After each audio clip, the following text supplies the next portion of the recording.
films tonight on BBC One. At 7 o'clock, Tomorrow's World includes a look at the dangers of driving. Barry, I've commandeered a vehicle. The old trick, eh? Eat the telly before I get a chance to nick you. It's a toaster. Dalek, you have been defeated. Surrender. You have failed. Insufficient data. Nazi ain't got no humanity. They're the foot soldiers of a Jew-hating, mass-murdering maniac, and they need to be destroyed. That's why any and every sumbitch we find wearing a Nazi uniform, they're gonna die.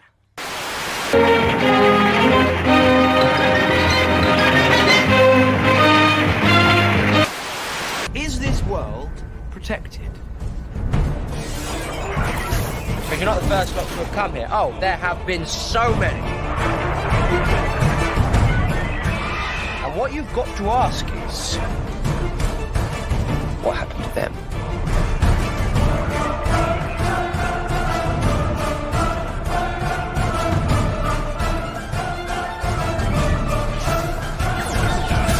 Hello. I'm the doctor.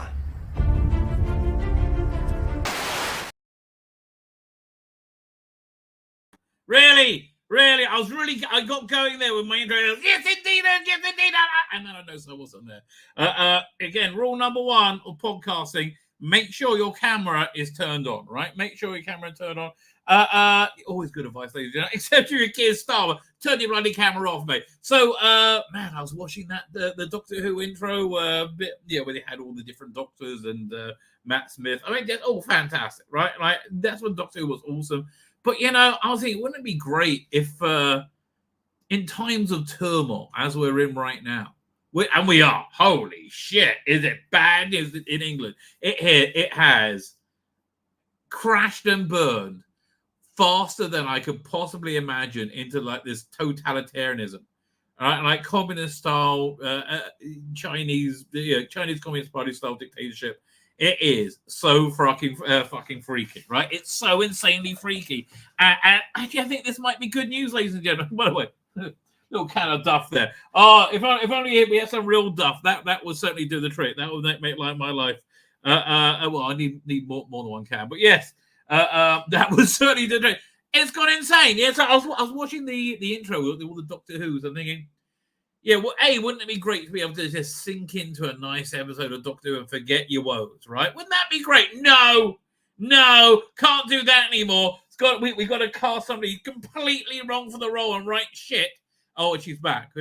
She's gonna be talking tonight. Bit of Jodie, and then it's got to be the queerest, gayest shit ever, right? Not Doctor Who, right? Like, what's this? What's the difference? It's Doctor Who. It's just it's more inclusive now. Well, now it's not Doctor Who anymore. Doctor Who wasn't concerned about sucking anybody's dick, as far as I recall, right? Maybe they were. What Doctor Who does in private, I don't really care, okay? I mean, actually, I do. I'm kind of obsessed with that. But what is that? Look, let's say John Pertwee wants to give Sergeant Benton a blowy. I don't mind. Do it in the broom closet. Doesn't bother me. Don't make it the focal part of fucking episode. But, man, I think with this slide into totalitarianism, which we are going to document in a second, is indicative of a few things. But, man, if it succeeds, and I don't think it's going to, but who knows? I mean, look, the entire world's on a knife edge right now, right? Dangling on a knife edge or balancing on a knife edge. I can never remember because it was, the first episode of Star Cops? Remember Star Cops, the Doctor Who replacement for 9 episodes in 87, which was actually pretty darn good, right? I like that a lot. I listened to some of the Big Finish ones. I kind of fell out of it. I haven't listened to the latest season. Was it Blood Moon or something? I can't remember what it's called, right? But they predicted a lot of stuff very well. Like Boxy, his personal assistant, is essentially an iPhone, right? Just much clunkier, right? And probably with less capabilities. When was Star Cops set? It's around now, isn't it? It was like 40 years in the future. Right, let's have a look. Hang on. It's worth thinking about. When was Star Cops set? 2027. Bloody hell. I mean, like, they got a lot of stuff right. Like the being able to access news in the middle of a meal, right? They wheel in a giant TV. Please, can I have a channel 43 of it? They wheeled in this giant TV. What Chris Boucher wrote. I hope you know what I'm talking about, right? Because if you don't know, I'll be just babbling.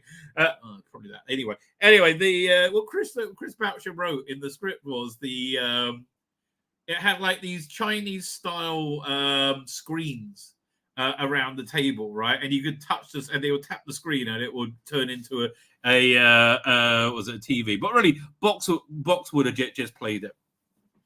But anyway, I digress. What about Star Cops? 80s Doctor Who replacement, slip into totalitarianism. I can't remember the path we got there, ladies and gentlemen. Never mind, it was only a few minutes ago. Anyway, as I was saying, slip into a nice episode of Doctor Who. Right, I was talking about I wasn't talking about. I was thinking about one of the reasons that Doctor Who is so freaking awesome. I think why I love it so much is because it's so English, right? It's so English in that it's a bag of contradictions, an unassuming bag of contradictions. Like, if Doctor Who was an American show, he would have to be the bestest ever, right? Everybody in Star Trek was like top of the class at Starfleet Academy, right? Everybody was the bestest ever, right?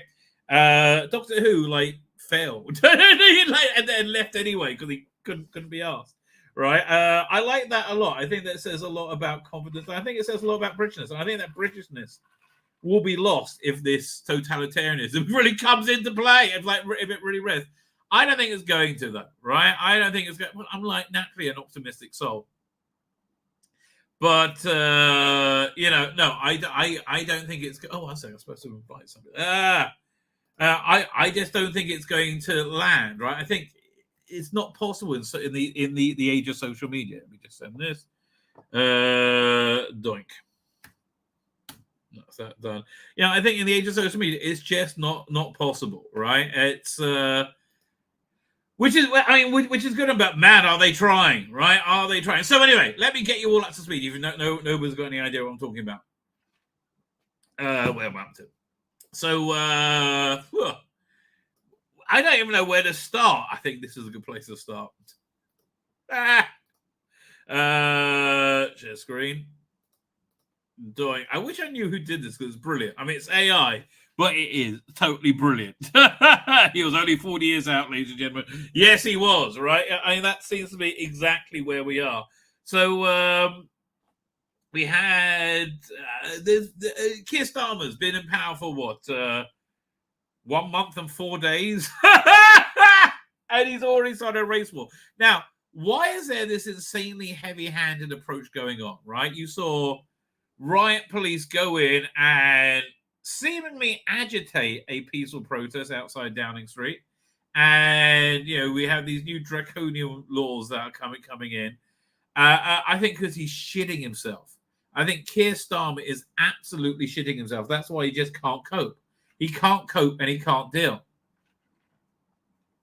And, the socialists, which is where you are if you're vaguely left-wing now, if you're the socialists, they can't deal with this stuff. They just clamp it down and they lie. They lie or they just... where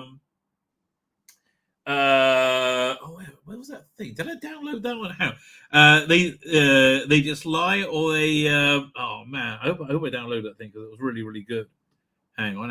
Oh, I'm in the wrong folder. It really demonstrated where we are. Is this it? I guess I can find it, right?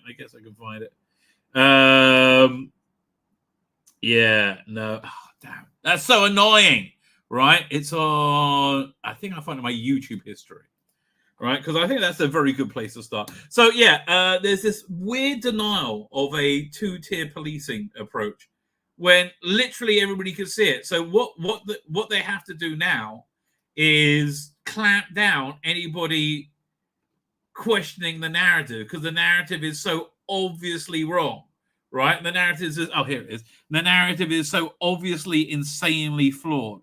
Is this it? Hang on a second. Doink. Yeah, will it download? Is my downloady thingy working? Come on. No, links are fine. Here, 1 second. We'll go over here. We go to YouTube. YouTube downloader. YouTube video download. Doink. We'll try save from that. Oh man, that does take some time. Let's see if it works. And we've got plenty of other stuff to look at. So yeah, anyway, so Keir Starmer is shitting himself in a way I've never. Well, yeah, I have seen people shit themselves in that way before. Right, it's going to give me a 360 one. Blimey, that's pretty low quality. Oh, here it comes.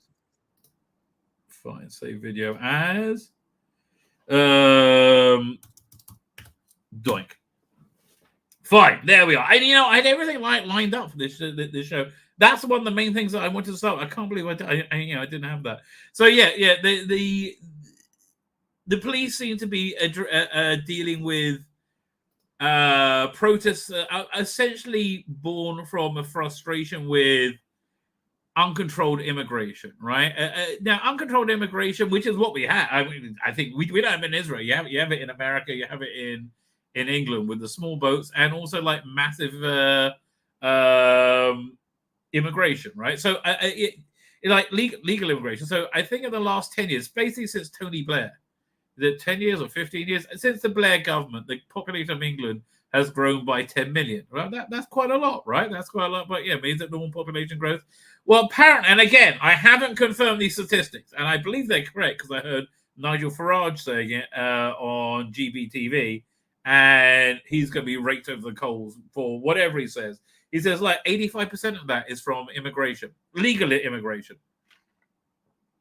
And I think that's the name of the game, right? I think that's really what's going on with all these like crazy leftists, because just in the same way the Nazis were national socialists, I think the socialists now are called global socialists rather than and they take a pride in a global state rather than a national state, and they're equally socialist and they equally want to remove all your rights, and they're equally totalitarian, right? And if you look at it in that prism, it all starts to make complete sense, because I think Tony Blair didn't like Britishness. I think the left wing, generally speaking, don't like Britishness. They're embarrassed of it. They're ashamed of it. Right? I think there's a real genuine hatred of it. And I think that probably has been bred into our leadership and media classes via higher education, and essentially mostly through the Chinese influence in higher education, which is massive and about 20, 30 years old. And you got to really admire people who can do a 20-year plan, right, and really stick to it. And they did. It's really absolutely incredible. So, yeah, I think this is all born from a genuine hatred of Britishness and British values, and they wanted to dilute that. That's why you have this massive immigration, legal immigration, and illegal immigration. And people have, it's taken 10 years, people have started to notice. People have started to notice there's large swathes of the British population who don't have British values, right? Or hate British values, right? I think that was behind, I think everybody essentially assumed the Taylor Swift dance class murders, right, were born out of that. And I don't think that hasn't been dispelled as yet, right? Because of the mismanagement of the policing, which is so they're following police policy, but the police policy is completely bankrupt. And I think the British public are like saying bullshit, right? Just bullshit to all of it. We see how you treat the Palestinian marches. We see how you treat Muslim gangs, and we know how you treat Muslims that way, because there's a lot of them, and they scream and they're violent, and you're scared.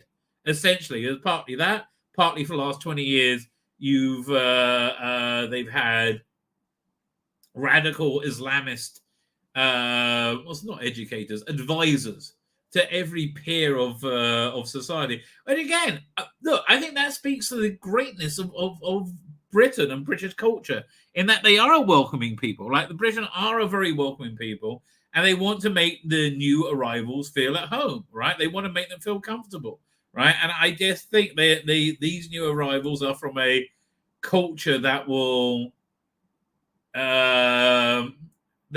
abuse the weak, right? That will see weakness and they will take advantage of it, because that's culturally where we're coming, and it's not to do with religion; it's to do with culture, right? I mean, look, I have plenty of Muslim friends. I live in Israel. Yeah, it's incredible. They call Israel an apartheid state. It's nonsense, right? We don't live apart, essentially. I mean, you have the Palestinians in Gaza and the West Bank. Yeah, but mostly they just want to make a living, be left alone, like every other normal person in the world, right? Mostly. But like, but like we do understand this culture very well, right? And the culture is, it's meritorious to outsmart someone. That makes you into a good. Again, it's understanding what this different culture is like, which you've brought into your country, and you haven't integrated it. And I think that was done purposely. And I think just enough's enough. You had a bunch of incidents in a row after a year of like these like. Yeah, most British people are crushingly embarrassed of the pro Hamas marches. They go, "Oh no, it's not. Yes, it is pro Hamas. You blithering imbeciles!" Right? If you're so stupid not to believe it, then you. I mean, but most people on these marches are completely and totally ignorant. Anyway. So a two-tier policing system has evolved very, very obviously. Yet we get this relentless, insane denial. So I want to go inside for a second and show you what two-tier policing actually looks like. What it actually feels like. I'm not going to say the whole thing because it's very long, but it's man, this broke my heart. Right? It was one of the saddest stories I've ever heard. Where is this? Talk to Isabel Oakeshott, who's visited. Okay, where is it? So this is a woman who. Oh yeah. Okay, listen to her story. She was arrested. And she's mortified. Look at this. They're all going to see where I live. Yeah, where is it? To police and offer them some ice lollies. It's an extraordinary tale. Was arrested over that disorder. Yeah, this is arrested. And social services. So that was the trigger for that particular riot. As we know, many of the other riots more recently have been by very different communities. Oh yeah, so this was a riot a couple of weeks ago, where I think I'm not sure what the politically correct term is, Romani, Gypsy, I don't know. Again, I'm not trying to be offensive. This is just pure ignorance, right? It's not a hate-bred ignorance, it's just an ignorance-bred ignorance, right? And by the way, I got nothing against the, whatever that people is called. They were sent to the concentration camps right along with us Jews, right? And we have a tradition in Judaism that that's where that's what happened to the Egyptians after the story of the Exodus, right? They ended up as the Romani folk, if that's the right word, right? What was that? What they called it in Snatch? Great Guy Ritchie movie. It's probably completely politically incorrect. Is it Pikers? I can't remember what it is, right? I really can't remember what it is. Anyway, I digress. Fine. So yeah, and so they were taking a couple of those kids into care, and the riot started, and the police were there, and the story continues from here, right? And it's horrendous, it's horrific. These are people or those who have come in from outside of an area with a deliberate view to kicking off. But that wasn't the case in this early riot of Leeds. Yeah. It's very much a local neighbourhood thing. And the reason I went up there was to talk, first of all, to see what kind of a place it was, but secondly, to talk to one of the very few people who was arrested over that disorder, a lady called Nikki Wilcox, who is a 59-year-old mother of one with a daughter at the local university, a very respectable lady who, for all sorts of very strange reasons, found herself being the one that was arrested, having gone out to talk to police and offer them some ice lollies. It's an extraordinary tale, and next on our own. With Nikki Wilcox. All these men started to pull their hoods up and come towards me. They kept saying, go home, and I thought, I can't go home because they're all going to see where I live. So I couldn't say that out loud. I just kept saying, I'm not going home. I'm going home now. I live there. They're going to watch me go into all these people. And I kept saying, why are they here? Why are you allowing them to be here? Why? Because like I said, they haven't come for a picnic. So why are they here? I wouldn't say they were angry people. It was just it was when they saw me, all hoods seemed to come up. I thought, what's going to go on here? Why are these... All right, so she was generally scared, right? People... Was forward a bit to see... Oh, yeah. We're going to have to arrest you. And you can hear me say, well, you're going to have to arrest me then. So they're starting to grab hold of my arms. And I said, you don't need... Okay, this is where it gets out of line, right? This is where it goes... Why is there a procession of police officers following her with they're grabbing both her arms? She's a 59-year-old woman. You know why? It's because she's white, right? If she was brown, they would have instructions not to do that, to not inflame tensions with that community, right? This is the essence of two-tier policing. To manhandle me, I'm armed with 2 ice lollies. I'm not a threat to you. Some sort of vague dark humour is a... Oh, is this it? Oh, I don't have the rest of this story. I must have picked up the wrong one. Call them. I sense now, we've sort of got to the stage where people are...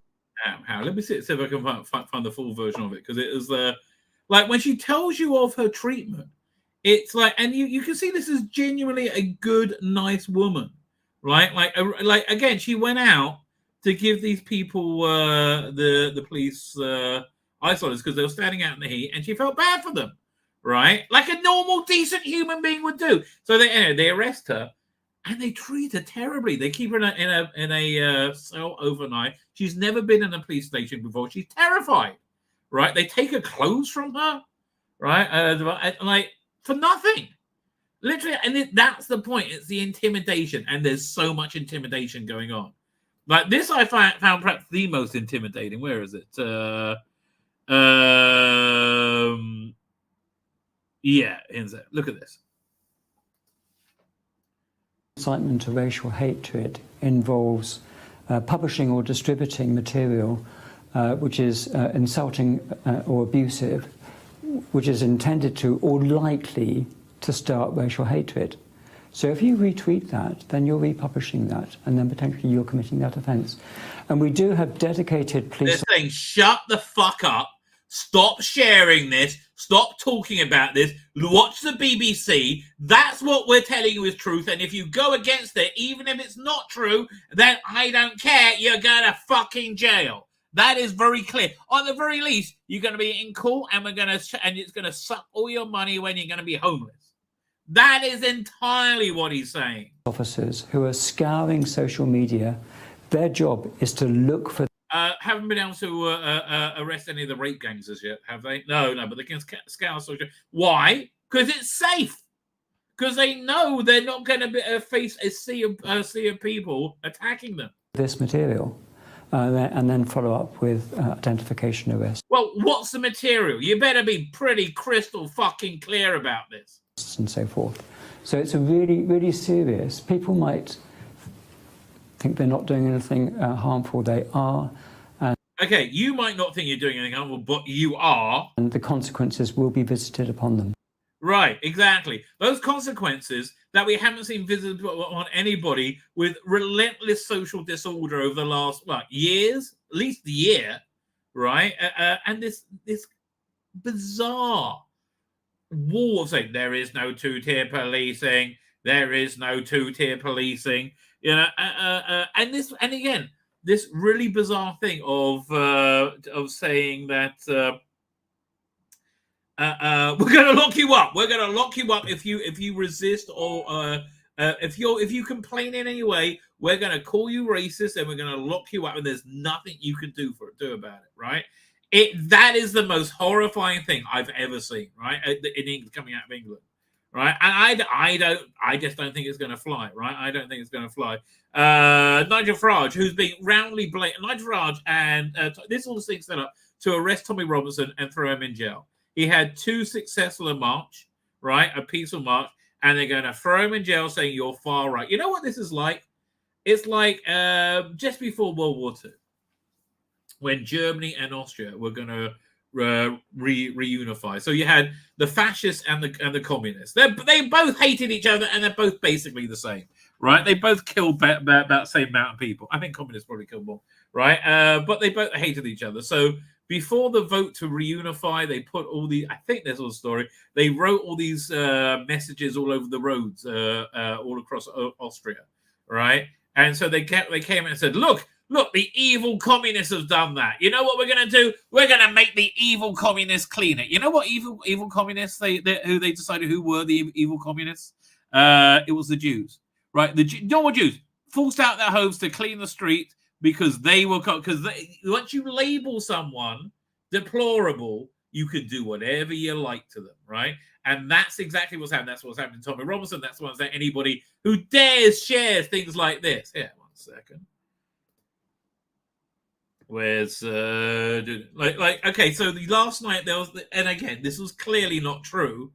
The misinformation was there's going to be 100 protests. No, there are 100 riots all across England. This was clearly a setup, right? This was clearly a setup, and it's a setup for several reasons. It's a setup to make this headline, right? And Daily Mail, what the fuck's wrong with you? Night anti-hate marchers face down the thugs. There were no thugs there because it didn't happen. But I'll ask you this.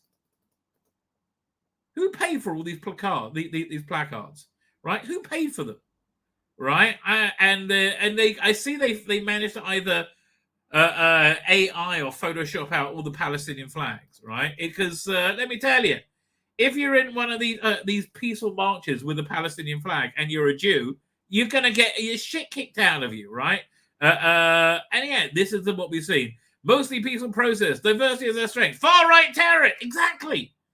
This is the two-tier policing that we've been talking about, right? This is absolutely the two-tier policing we've been talking about, and it's horrendous, right? It is absolutely horrendous. And again, if you complain about it, you're the worst. You're the evil person. Yeah, one second. We have some news reports of this to go over. Share screen. And I don't know. They might try to extradite me for sharing this with you, right? And they genuinely might. It's that crazy. So thank God we live in a time where we have independent journalism. So Andy Know, who I like quite a lot, yesterday, thousands of left-wing Antifa and Muslim protesters gathered in multiple cities in response to the viral hoax that the far-right planned 100 attacks and riots on immigration-related offices. Yeah, they told a bunch of immigration lawyers they need to run and close up and lose business so they can have this bullshit story, right? There's been no discussion on the disinformation that led to the violence and arrests. Instead, the coverage from BBC News, oh man, Pravda, right? Oh, and are they excited to be the Communist Chinese Party mouthpiece, right, of the Labour? How quickly did this happen, right? Complete totalitarianism in under a month. Man. Reports claims of peace and unity and the police congratulating themselves. The BBC uncritically repeat the line from the Met Police that the Croydon violence last night wasn't linked to protesting. Bullshit. All right, here, well, let's see if we can. I think I have some footage of that. I'm pretty sure I do. Yeah, it's over here.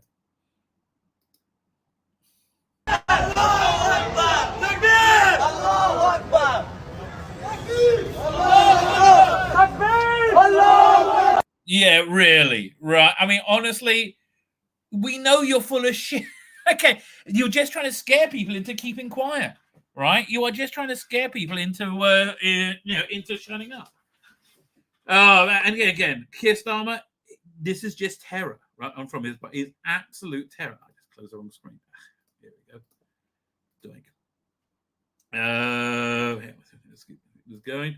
Even Antifa activists like Nick Lowes of Hope Not Hate admits that they're manipulating the press to get mass propaganda in support of the police messaging of Antifa and the communist and socialist groups that mobilize, right?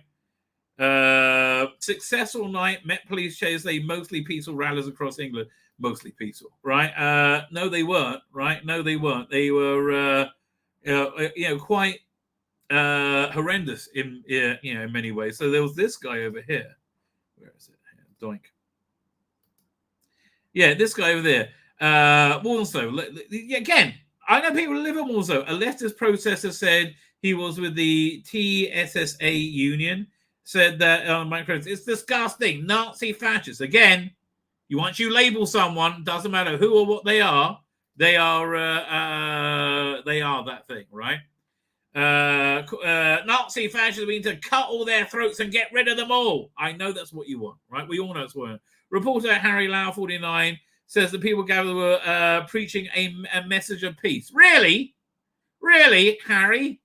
1,000 mobilized in English cities over the hoax that far right plan 100 riots. So let's have a look at this. Mostly peaceful. Right, where is it? This one over here. We've got children and women using those trains, destroying the summer holidays. They are disgusting, nasty fascists, and we need to cut all their throats and get rid of them all. So, turns out that guy's a Labour MP. Well, he's signed with Labour. Hang on. I think Antino just posted about it. Let's have a look, see what his timeline says.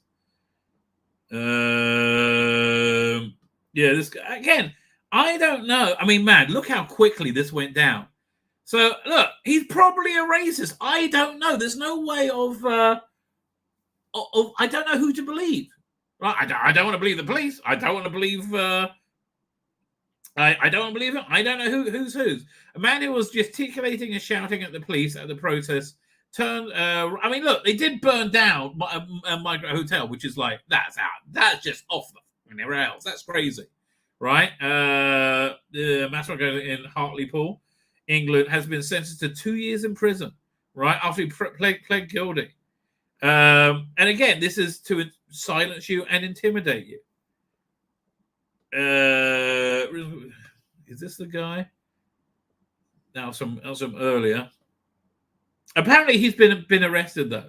Again, look, this guy's wandering around with weapons, right? Literally with weapons. The man in the video, Sheraz Sawar, claimed in court he didn't have a weapon and was instead holding a religious staff at a Muslim patrol emergency mobilization. We don't believe you. Again, but he knows how stupid the British deep state, I think, for want of a better word, is, and they would just go, yeah, okay then, right? They're absolutely, they're fine. Yeah, so this is the same guy. So was he Labour councillor for Princes? Yeah, and again, it's only the far right. All Keir Starmer can say, far right, far right, far right, far right, right? He can't say anything else, right? Because and when you try, he just he shuts down. It's the weirdest thing.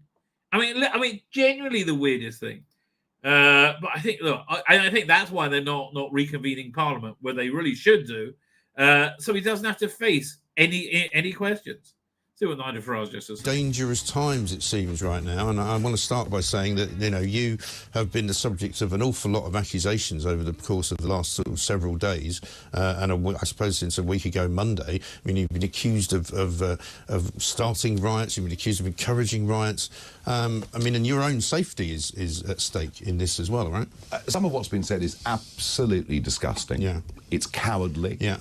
It is unjust. Do you know, I've been fighting elections for 30 years because I believe in the democratic process. Right. And again, they say it and every idiot believes it. Like, it's amazing. They did, okay then. Okay, no problem. Must be the way. Right? It's just bizarre of it. We are in the most bizarre... the most bizarre alternate universe you could possibly imagine. I've never, in any point in those 30 years, been involved in violence, been involved in street protest, been involved in encouraging any of these things. What I did sense after those horrific murders was we weren't being told anything. Yes. We had a lot of... that was the problem, right? 100%, that was the problem. We've been bullshitted to for too long. You did. He'd arrived on a boat across the channel last October. He was a Muslim activist, etc. MI5. And I said, can you tell us, was this man on a watch list, yes or no? Remember the London Bridge attacks? Yes. Within an hour of the attack, we knew the man had been on a watch list. Right? One of the reasons the Southport riots were as bad as they were, one of the reasons the mosque itself was targeted, is because the authorities didn't tell us quickly enough. And the same thing with the Trump assassination. We still don't know what went down. What the truth was. Right. Now, we then learned... And again, that's just a real giveaway, right? That is just a real giveaway. A few hours later, he was born in Cardiff. And actually, he wasn't a radical Islamist at all. But my question as to whether he was on a watch list still hasn't been answered. I think it's a quite relevant question, isn't it? Right? I think it's a generally quite relevant question. What's this? I got the wrong thing up. Hang on. Is that Keir Starmer saying that there's no two-tier policing? Ow. Let me see, because there's so many videos saying there is no two-tier police here. Keir Starmer, no two-tier. How do you spell tier? T-I-R? Or is that T? No, T-I-E-R. It's so bloody good. No two-tier policing. Now, Keir Starmer. Let's see if I do a start. So Keir Starmer. We should get plenty come up with that. No. Apparently not. Keir Starmer interview this one's only 17 seconds. I think it cuts out the moment where he says there's no. Again, when everybody's asked, his face goes blank. Right. So the first thing we have to do is make people feel safe. Literally, Jews have not been able to walk through London for like nearly a year. Right. It's outrageous. It's beyond outrageous. It's we live. You know what? However, I'd say some people are taking it better than others. There are these people who where is this? Who actually have dealt with the news that they're racist pretty darn well. Check this out. Yeah, Steve, mate, you're all right. Hey, listen, have you heard? Have I what? We're racist, mate. Racist? Yeah, mate, yeah, we're racists. Fucking hell. I had no idea. Since when? Since we went to that protest, mate. Yep, I know I can't get my head round it either, but we are racist. It's a bit of a shock, I ain't gonna lie to you. I ain't gonna lie, but, you know, it's what it is. Hold on, ain't your wife from Pakistan? Yeah, mate, yeah, she's gonna go mental when she finds out. I mean, I don't know how I'm gonna break it to her, to be honest with you. I only just found out myself. But we was meant to be having the in-laws over, you know, for a bit of curry on Sunday, and guess I'm gonna have to cancel that. Oh, I love curry. Hey, you can forget about that now. We're racist. About a little bit of Bombay mix. You're racist, you dickhead. Oh, yeah, fuck. Look, we're going to have to get used to it. And listen, if you want to get technical, the actual term, right, if anyone asks you, is far right. We are far right, all right? What the fuck? How's this happening? Have I caught this? Is far right contagious? Is that what it is? Have I caught far rightness? Have you given it to me, mate? Because, fuck, I'll tell you something now. Calm down, listen. The meaning of far right's changed. It's like the net's widened and we've kind of slipped in it. You know what I mean? It's been all over TV. Keir Starmer's been going on about it. You missed it, mate. It used to be believing that your race was superior to others. Do you know what I mean? It was like a radical and extreme view on minorities, like Hitler and the Nazis and all that. Mate, I thought it was a specific view that ethnic, racial or religious groups should stay separate based on the belief that the interests of one's own group should be prioritised. Yeah, if the BBC in any way represented the British public, this guy would have a show. Who they put on everything? Rajesh Rinj, whatever that. They have a really mediocre, I think, is a Muslim comedian, Rajesh Rinj. I don't know who he is, right? And he's in freaking everything. Like, literally everything. Right? Oh, God, that's the BBC for you. Yeah, I thought the same, mate. But that's old school right-wing racism. Now, being right-wing is just being concerned of the strain mass immigration is having on the country. That's it. That's what makes us right-wing racists. Of course not, Steve. There's a couple of other factors that go into it that, unfortunately, factor us in. You've got to be white. You've got to be working class, and you've got to complain about this stuff publicly. You know. Yeah. Again, it all goes back to a deep dripping and abiding hatred of England, which by, the morons in charge. Like attending a protest, and we ticked all them boxes, brother. We are racist. You better get used to it. Ow, bollocks. My business partner's Jamaican. We've had that business 13 years, mate. He's going to go fucking mental when he finds out. Well, Steve, mate, this is the problem. It's never the ones you think it's going to be. I didn't think it was going to be you, mate. No, I've known you, fucking nearly 30 years, mate. And I've known me my whole life. Mate, I'm shocked. But the good news is there is a poll that just came out that a third of the country agree with the reasons that people, but they didn't agree with the violence, and nobody agrees with burning down a fucking hotel with people full in there, right? That's bad. Nobody wants to see that happening, right? It's they agree with the reason behind it, which is this destruction of British culture, right? It's not like in the 90s, right, or the 80s, when you had different groups come to England and become English, right? Look, here's the thing. English people, generally speaking, right, the English people, I love having a curry, right? They'll go for it. Again, it became part of British culture. But once again, English people don't do this.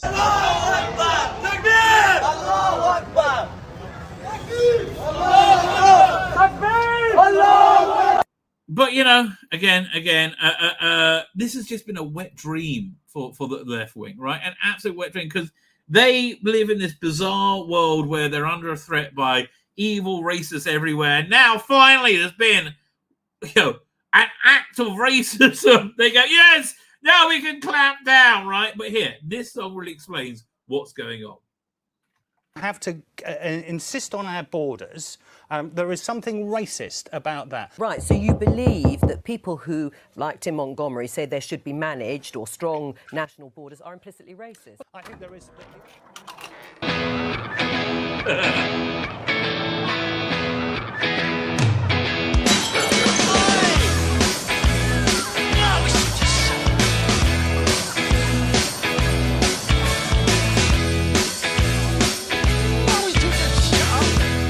I mean, the first thing that really needs to happen is ban covering your face.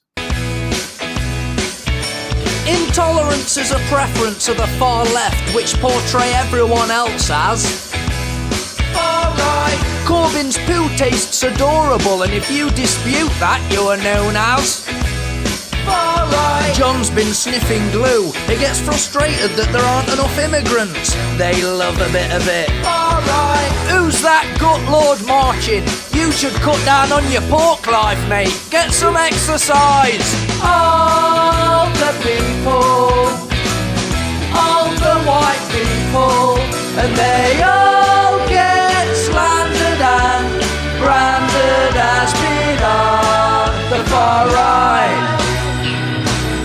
Know what I mean?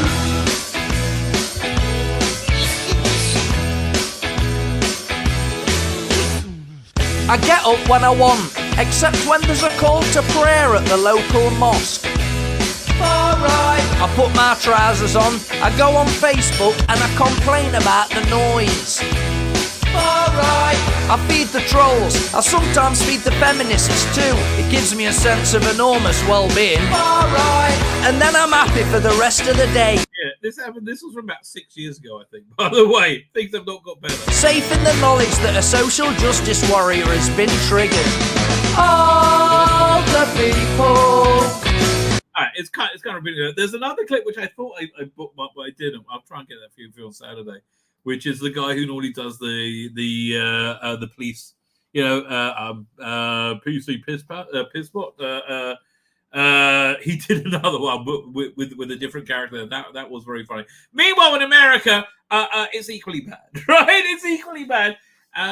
You got Kamala Harris running with literally no policies whatsoever, right? Refuses to take any questions, won't debate, and is just awful. Got literally go to a website. You can find a policy, good for you. And now she chose a running mate, this extreme radical liberal, not going so well for him. Apparently, he went around saying that he was in combat when he was in the army, And that's why he believes in strict gun laws, right? Because he said, I had those weapons when I was in combat, or something intimating that. And then it turned out, no, he wasn't, right? So he's getting raked over the coals. I just think they're just massively incompetent. Anyway, so this came out about him today, which is, and it actually did a bit of, something good on Fox News. Go figure. More about Tim Walz's Chinese connections. Last night, we told you he's visited China 30 times over the last few decades.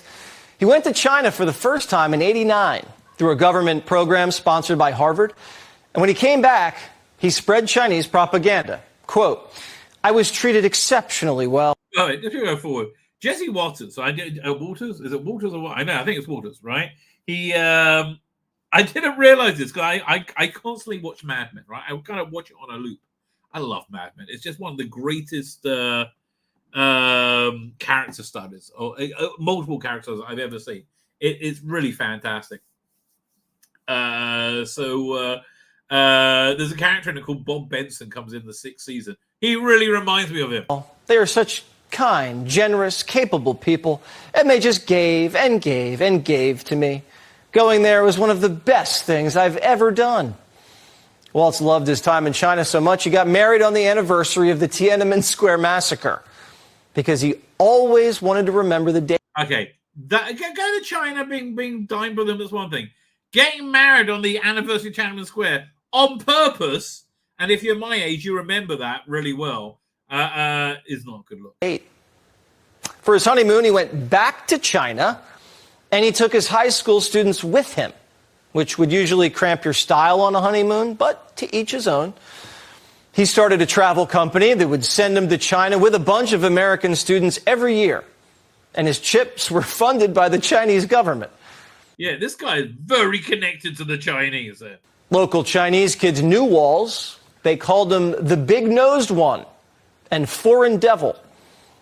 But Walz swears those weren't insults. He loves it when little Chinese boys make fun of him. He spends so much time in he probably pays him to do, let's be fair. China, he learned the language. Listen. Nieman Hama, Governor Tim Walz here. Happy Chinese New Year. This spring... Okay, that's not learning the language. That's being able to do a political thing saying hello, okay? That's not learning the language. Celebrate. Hey, Fatsoi. Walz still has deep connections to the Chinese. In 2019, he delivered a keynote address to the Chinese Friendship Organization, a group with deep ties to Chinese intel. Did the Harris campaign know about this? How can a guy visit China 30 times and pal around with Chi-Coms and have Chinese money change hands, and you say to yourself, I want that guy in the Situation Room with me? See, I don't think they're trying to win the election. I think they're trying to make plausible deniability that they cheated to win the election, right? That's really what I think is going on, because I think there's a shadow campaign. There's like, I don't know, tens, maybe hundreds of thousands of mysteriously registered people in swing states that seem to be illegal aliens. And it seems like very, very strange. It came out in the HAV website, How America Vote, HAVC, I think. They had like a lot of very, very weird, a lot of very weird registrations for voting. This is the second time in a row Democrats have tried to install a guy with China ties inside the White House. And the media isn't digging into this because, just like with the China virus, they're afraid of being called racist. No, the media's not digging into it because they're incredibly corrupt. See, you're doing well there, Jesse. You're doing well, and then you just lost it at the end, mate. Right? You just lost it at the end. Not your best hour. Not going on so well. Is there anything else we need to go before we move on? Oh yeah, well, one last thing again, which I think is something that's very encouraging. By the way, still no global war coming out of this region. Is it going to happen? I don't know. Right, I don't know. I mean, honestly, I was really quite happy that the the last war upended their plans to for my son's my older son's wedding, and we had to whole different way, which for me it was much better, right? I really liked it. But this one's like going to be a normal wedding. I'm like, oh man, I'm really not into weddings at all. I do think I don't know, but yeah, is it coming forward now? How many days is it away? 19 days, right? 19 days until D-Day, right? Although good news is my son apparently doesn't have to go back to the army till after his wedding, right? Unless there's an invasion. Here's the thing that's freaking me out: they're moving all the enlisted people up north, right, to deal with Hezbollah and Allah, and they're moving all the tanks up north. I'm like, are they expecting a ground invasion, or are they planning to a ground invasion? I do not know. Right, I do not know. Fine, let's get to chat. We've got so much geeky stuff to go over as well. Do I have to fix this? Hang on. Here we go. I forgot how good this thumbnail was. If I say so myself, and I do, because I'm awesome, baby. Doink. Rachel Riley makes it to the thumbnails. Well done, Rachel. This is what she looked like, initially, and boy. Rachel Riley looks very, very good, right? Now, I was good. I thought it was Tracy Ann Oban because I think I'm not related to her, but I know my mother and father used to have a deli in Stanmore, if you know where that is. That's very North London, and the person who they got their breads and cakes from, I believe, was Tracy Ann Oban's father, right? So from my mind, I had Tracy Ann Oban was River Song, right? And I was like, that face doesn't look right. Then I realized, no, it's what's the name? It's I can't remember her name now. Anyway, so I did a River Song one. I'm like, yeah, yes, but no, she looks a bit too old, right? I think it's a bit too cruel, right? So I went for Rachel Riley. Oh, Rachel! You are doing so good, darling. And you're a great voice for the Hebrews. I'm very happy with you. By the way, David Tennant, I really like this this thumbnail. Now, my last stream on Tuesday, I had to take offline because I was going over a David Tennant article by Graham Linehan, and he was it would just give me a copyright strike. A community strike.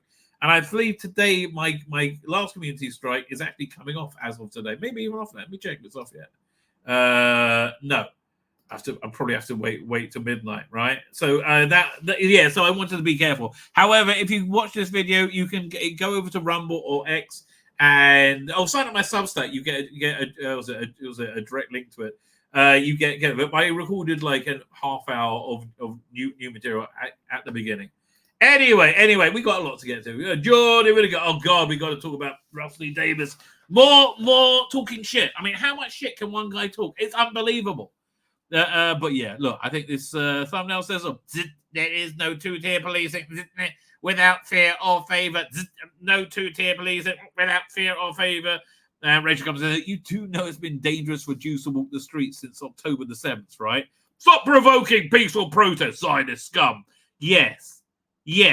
That's the two-tier policing that we're talking about, darling. Yes, that's exactly what we're talking about. Fine, with that, let me get to the chat. Man, I'm an hour in. I'm late. I hang my head in shame. This always happens. I start talking, right? And I look at the time and say, I've been on for like 4 or 5 minutes. No problem. I can go for a bit. Then I look again and it's like 45 minutes or an hour. Really? Okie dokie. Fine. OJ Sanders was watching Iron Man yesterday and I thought, wouldn't it be nice if Marvel made a film about War Machine with good VFX and little to no CGI? Ooh, that might be good. Yeah, honestly, I think Terrence Howard was way better at War Machine than whatever his name was, the guy that had Don Cheadle. I did think he exuded that character a lot more. And then when they got rid of him, they're like, well, let's just find another black guy, right? By the way, I love that show came out earlier this year, Master of the Year, and I wanted to do a full rewatch of it before I reviewed it, right? And I got up to the one from last episode, and it's where they introduced Shruti Gatwa, and it was like, here's the problem with it. It's awesome, right? You're going through it. You're really involved in these characters' lives. The spectacle is breathtaking. I really recommend it, right? It's absolutely fantastic, right? And you get a real feeling of what aerial combat was like in World War II. It is breathtaking, right? I really loved it. And then you get to episode 8 or 9, and it's like all of a sudden you're with a whole bunch of different characters, all these black people, right? And it's like they're like say, yeah, we have black people in the war too. I'm like, Jesus, why not stick with the characters who you're invested in than bringing in these new characters? Then again, it's another thing, high-profile job that Ncuti Gatwa doesn't talk it, right? Because he's a purse puppy, baby. Lonnie is here. How you doing, Lonnie? Thank you for joining us. Oh, I got to finish listening to the part 3 and 4 of season 14, so I can review it on Saturday night. Ethan Buckholder is there. Hey, Ethan, how you doing? Thank you for joining us. Pretty hot, but sickle moon last night. Very pretty. It's very hot here in Israel. And I went to walk the dog around the block, and I came out. I was like, I was very, very wet, but not in a good way. So a lot of been reading about Joseph and Genesis, one of the most impressive human beings ever to live, I think. Interesting, Yosef Sadiksek. I can't say it. No, it's called Yosef Hasadik, right? Yosef Hasadik, Joseph the Righteous, and essentially because he was very charismatic and attractive and did well wherever he went, and he did well wherever he went because he worked hard and he had a good head on his shoulders. So he was when he was sold into slavery, he was bought by Potiphar, who was the chief executioner in Egypt, and his wife had the super hot to him, and Joseph was going to sleep with her. She was like throwing himself at him, like lot of MILF action going on. Nice, attractive young man. And by the way, I love that we live in a world with the word MILF. He saw a vision of his father, Jacob, right? And he ran away, right? He said, "No, I can't do this, right? It's wrong. You're my master's wife, and it was just wrong." And that's how he ended up in prison. But for that reason, he got called Joseph the Righteous, or Yosef Hasadik, as we call him. I haven't even reached the beginning of the show yet. PD Rich is here, doing PD Rich. Eastern Burgers cooking beans. Oh man, if it's baked beans, I can't stand baked beans. They make me wretch, baby. They make me wretch. Colin Archer's here, doing Colin Archer. Thank you for joining us. So just want to say hello to you. Darren M. How's it? How you doing, Darren M? And that is the Doctor. Yes, it was. Oh yeah, the SenseFed did a video on the Remnants of Daleks today. Brilliant. I commented it on Twitter. It was brilliant. Here, I can pull it up. 1 second. It'll be on my profile somewhere, I guess, because I commented on it. Right? I should really find the link for it if I'm going to show it off. Because it was, I saw it and I went, that is a really clever idea for a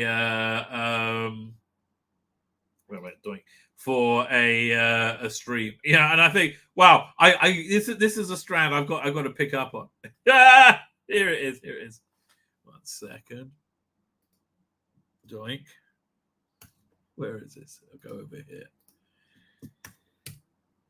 Here it is. Let me go over here, share the screen. Okay, Rachel, we'll come back to you in a second, and then we really will get to the chat. But yeah, this thing looks awesome. I mean, like, such a great idea for a stream. I was really impressed with this. Right? So it's what was Ncuti Gatwa do in the same story as Remembrance of the Daleks? I can't even imagine. Let me see if I can get the link. Copy link address. I'll put it in the chat. You know what? I got to get to the chat. I can't even think about this right now. But I will come back to that question. It's a very clever idea for a stream, right? And I just think comedy gold, baby, comedy gold. Hamas leaders go boom again. We got another one. Oh, there you go. That's good news. I'm always happy to hear that. If they could get Sinwar, oh man, that would be awesome. I'll be so up for that. Anyway, we're up to Yaz. If Smuggle T Davies wants his viewers back, there's only one person that cannot. That is not Paul McGann. It's me. Oh, I keep up. Oh, I'm finally into the Big Finish website. They put out a statement. I haven't read it yet from Jason Hay-Kellery. And look, I feel bad for them because I feel bad for them even though I'm mad at them, but it's going tits up. Oh man, it is not going well for them. Fine. Star is in so much. I don't think he'll make it to November. I don't think he'll make it to October at this rate. Censored Police. Bobby D75. Censored Police is out there in the UK, in the US. Tampon Tim. What's a US version of it? Now, here's why it's a bad idea to call him Tampon Tim, right? It's because then when normies hear about it and they don't know what's going on, they say to their leftist friends, why are they calling him Tampon Tims? The Tampon Tim. He said, because he wanted to put tampons in children's bathrooms, in school bathrooms. They're like, well, that's actually kind of a good idea. What's wrong with that? He's not going to mention he wants to put it in the boys one, right? Canadian government has issued a travel advisory for citizens for travel to the UK. Fuck me. That's bad news. Excellent degree of caution. Imagine Trudeau thinks things are bad. Yeah, Trudeau is the worst. And if he's like going, oh, wow, this is out of control. You better clamp down on those uppity English pretty darn quick. Pikey. I said it without thinking. PD Rich. Okay, PD Rich, always there with information. Added me and he said, I don't know if that's a bad word. Okay, I don't know if it's a bad word. I don't want to get in trouble. Pike is a particular type of gypsy. I did not know. I love Snatch, by the way. It's one of my all-time favorite movies, right? In Hebrew, it means wool. What does it mean? Oh, there's Lee Fordham. Miss Lee Fordham. Where are you? Now I'm going. I can't find him. I don't know. Maybe delete his own comment. Cocktail means wool. Maybe. Could be that. I don't know. Fine. Paul Toslin's aiding Paul Toslin. And yet they're going to have to release groomers, I guess. They're already calling us racist and blaming Farage for fanning the flame. Again, specifically, what's he done? Like nothing. Because he's got no connection to it whatsoever. And they keep talking about the EDL, which hasn't existed for, 8 years? Yeah, you're right, Paul Toslin. Matthew Powder's here. Matthew Powder, thank you for joining us. There's a reason why Labour leaders are ex-lawyers. It's all about manipulation and control. Honestly, why does it have to be this way? Right? Honestly, why does it have to be this way? Why can't we have two differing views of economic policy with the belief that everybody wants the best for everyone, right? I know, how did Labour descend in? Labour descended in this because they were doing terribly and they grabbed for Jeremy Corbyn and he's a huge racist, right? That's how we got there. We photographed and video it for protection. Well, what's going on? Oh, Matthew Powder, 5-5. Okay. Paul Dunn said, I was chatting to a Jewish lady I know yesterday, and she's currently in the USA and delaying coming back to the UK and wants to move to Tel Aviv. She feels safer. I'm not even joking, right? We got 10,000, 100,000 Iranian missiles pointed at us, and that's just today. And genuinely, we feel safer here. I'm not even joking. I would say Jews in England, it's time to go, right? The weather's better here. The economy's better. Everyone. I'll speak to Dan the other day. I said, look, things are so messed up. You want to move to Israel? Great economy and things are safe.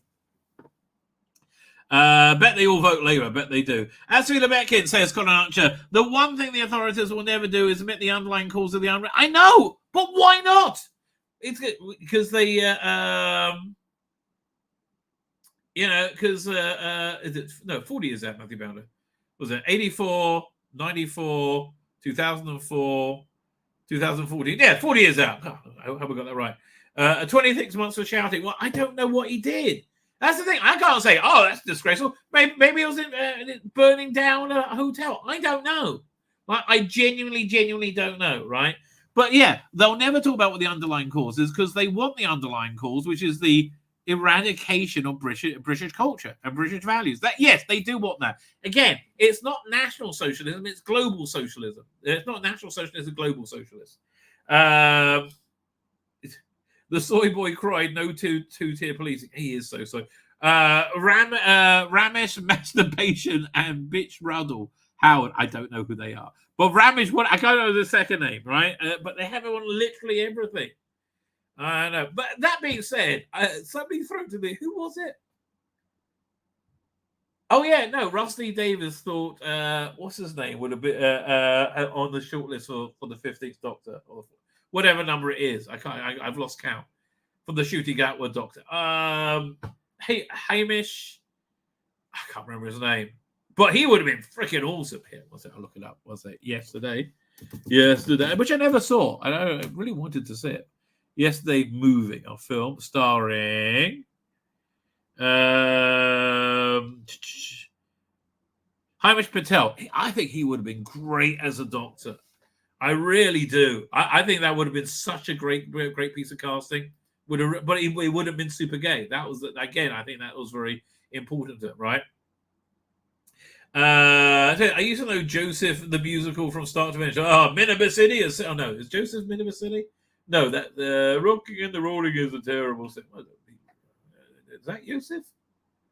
No, that's Jonah, right? Jonah. I don't think I know any of the Joseph Technicolor Dreamcoat. Right. Great story though, right? Really. I wrote a screenplay. Got about three-quarters of about 2/3 of the way through it, transposing it from ancient biblical times to make it a Tarantino-esque Western. And oh boy, did that really work! It totally worked. Especially I had him like be exiled, sold into slavery in Mexico, and they had like Aztec pyramids there as opposed to like the Egyptian pyramids. My answer to that was cry every time. Okay. That's a lot of... Okay, I can't focus on what Shooting Up would have done in Remembrance of the Daleks, right? It's too brilliant a question, right? It is too brilliant a question to, like... I've really got to start... I might actually do a whole stream with it. It's such a great idea. Oh, no, but yeah, Senssphere, kudos. You did very well with that, right? You did... It was Senssphere, wasn't it? I don't... Yeah, Senssphere, you did very well with that, if I may say so. I am a bit jealous. Never City was Jonah in the Well. Yeah, actually, that was what my do I have a copy here? Biblical. My graphic novel was essentially about. Mark the Vicar is here. My foreskin keeps me in England. Well, we let all sorts in, baby. We let all sorts in. Anyway, where should we start? Okay, you know what? I know what we'll start with. We'll start with the ongoing Big Finish woes, right? They put out a statement. And again, I genuinely feel bad for them. Yeah, but I bet I won't be able to find the statement on the website. Again, so then I will feel less bad. Let's see if I can find it. News and events. Okay. Is it over here? No. Really? Hang on. I got it as a email, and I got a couple of people sent it to me on message. Let's see if I got it here. A personal message. Doink. There you go. It goes up here. There you go. That was someplace. A personal message from Big Finish chairman Jason Hageller. And again, look, don't get me wrong. I've got the reason I'm not that pissed off at Big Finish, no matter they keep making woke shit. They make good stuff too. But the reason I'm pissed off at them is because they were Doctor Who for so many years, and they were great, right? They were, and there is still so much great Doctor Who there, right? An update on the recent changes at Big Finish. Yeah, the website stopped working again. Why didn't I find this straight away? All right, like on news, but it's because it's not working. Over the past 18 months, by the way, do you remember the story that Big Finish was going bankrupt and all that sort of stuff? Apparently, well, obviously, that was all bollocks, which I heard pretty soon after that.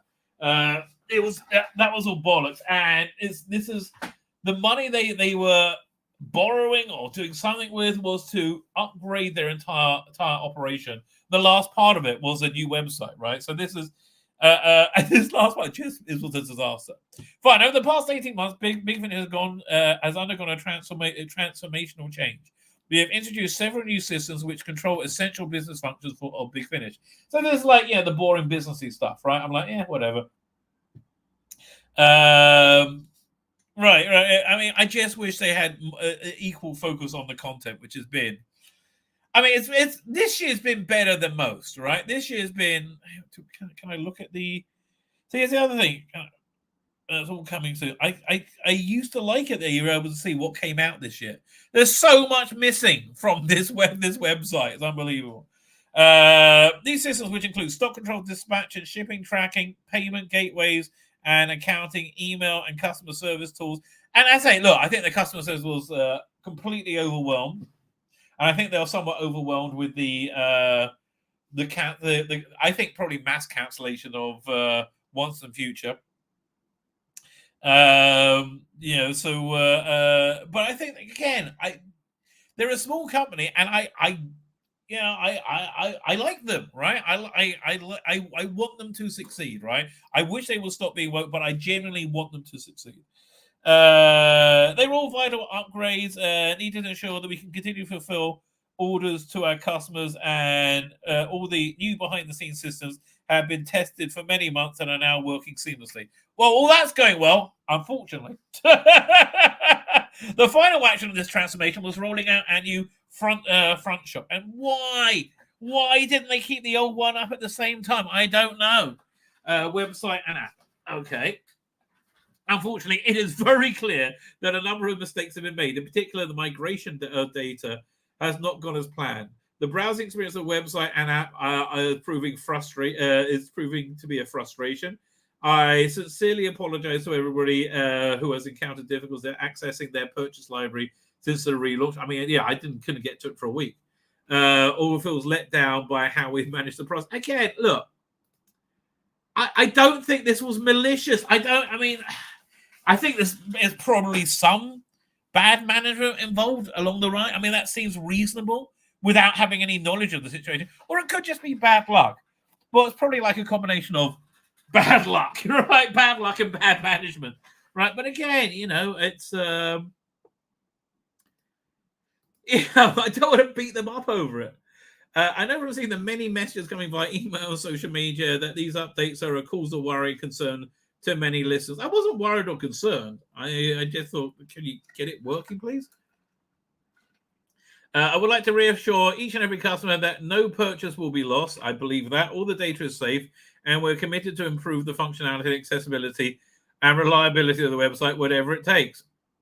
If you haven't had a chance to do so yet, I would urge you to read through the how-to page, which explains how to reset your password. Oh, come on. You can't work out how to do that yourself?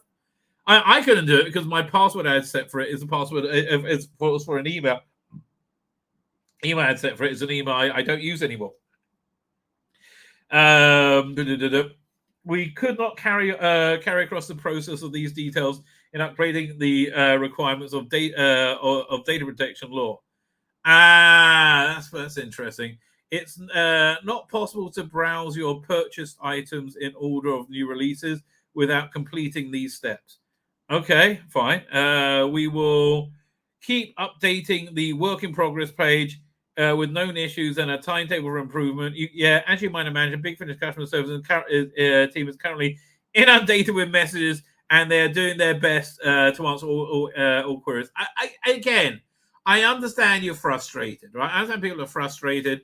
I understand you paid for something and you want to have it, right? And you don't like it being taken. Look, this is the drawback of streaming over digital, over physical media. But I get that. But I think, you know, be nice. At the very, just be nice to the people.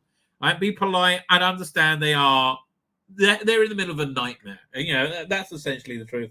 I thank you all in advance for your patience, understanding, and loyalty, for sticking with us during this difficult period. And look, honestly, if you hadn't spent the last 7 years doing woke shit, you don't. I'm not sure if anybody can remember the love we used to have for Big Finish, right? Because they were really in the bag for us, right? They worked hard for us, and they delivered for us.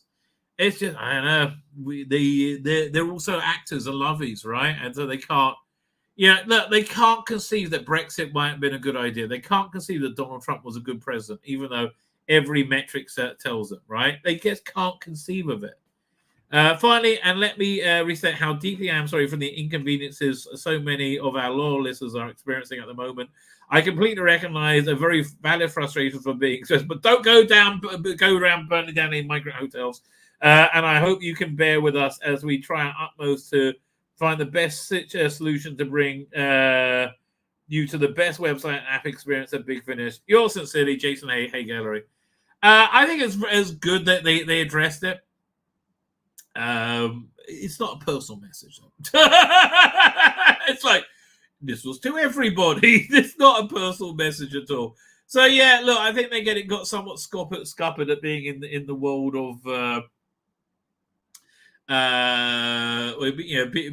being in the land of woke, right? I think that was their problem. I think the way future for them is live events. They really should be leaning into that, I think, right? But yeah, look, they got scuppered by being in the land of woke. So also in the land of woke, maybe we won't be coming out of the land of woke. I don't know. I'm getting more optimistic about Marvel every day. I really am, because I really think they want to turn things around. And I'm kind of into this movie, but I'm like, is it going to be shit? Oh God, I don't know. Deadpool Wolverine was good, so maybe this will be as well. But again, this is scuppered because in the land of work. But man, there's some great content in there. We're going to be looking at today. Let's do a review of this, and then we'll go back and cover the content. So yeah, we have an Alien issue. I am looking forward to Alien Romulus. Right, Alien goes retro, 45 years of as Xenomorphs. I think this is where Alien. Is should be going. Look, this is somebody I like the Alien franchise. I really like Prometheus and Covenant. I'm gutted that they didn't finish that story. I really wish they did, because I found that was like going in a new direction. I always kind of prefer that. I always basically I'm a somewhat progressive guy. So I like things pushing forward. This seems like a bit of a backward step. I think in this day and age, a backward step might be a good idea, right? It might well be a good idea. August 16th. Oh, when's it come to Israel? I saw the Planet of the Apes movie is now on Disney Plus. I'm like, well, thank God. I mean, I love Planet of the Apes. Here, let's have a look to see when it's coming to Israel. We'll go to Hot Cinema. That's my local cinema. Okay, we'll do go over here. Bukro Bakolonot. I don't know what that means. Laura Colonado, the other stuff as well. Oh, wait, we get it 2 days before you? What day's the 14th? Holy crap. That's exciting. What was it? Is the 14th like going to be at no, it's 14th is they got it on at normal times. Yeah, let's do my local cinema. Where we are. Kafasaba Hot Cinema. 5:10. Wow, he's even got it on at a good time. What day's the 14th? 14th is a Sunday, Monday, Tuesday. 14th is Wednesday. Ooh, I'm up for that. Wait, what's the date now? That's next week. Oh, awesome. So just as this morning period finishes, where you don't go see movies, this comes out. Yeah, I am very much up for that. Right, very much up for that. Yeah, is that a waxwork or is that looks like a waxwork? I don't know. Okay, let's look at their ransom raves. And God, this guy is so different from this picture. Like, dude, this is like, I don't know, 10, 15 years old now. Looking forward to watching Long Legs for a second time. I haven't seen it the first time. So pleased to interview a vampire. I've really got to check that out. All right, I didn't bother watching it, but I really got to check that out. Has been renewed for a third season, and like the big strike against it is this guy likes it. Season 2 of Prodigy might be the best new start. Oh, fuck off! Shame it landed on Netflix, no fanfare. It landed on Netflix, no fanfare because Star Trek is shit now. Quiet Place Day 1. Ian Berman liked it, even though he didn't really learn anything new. But okay, I didn't see it. Julia, Sandra Newman's feminist retelling of 1984. Missed my radar all year, but I'm catching up now in paperback. All right, Julia was his lover, right? That's an interesting idea, but feminists leave me alone. Tripod heads, both of you, new books, all for nothing. Tripods looks very promising. What is that? Can I take it to it?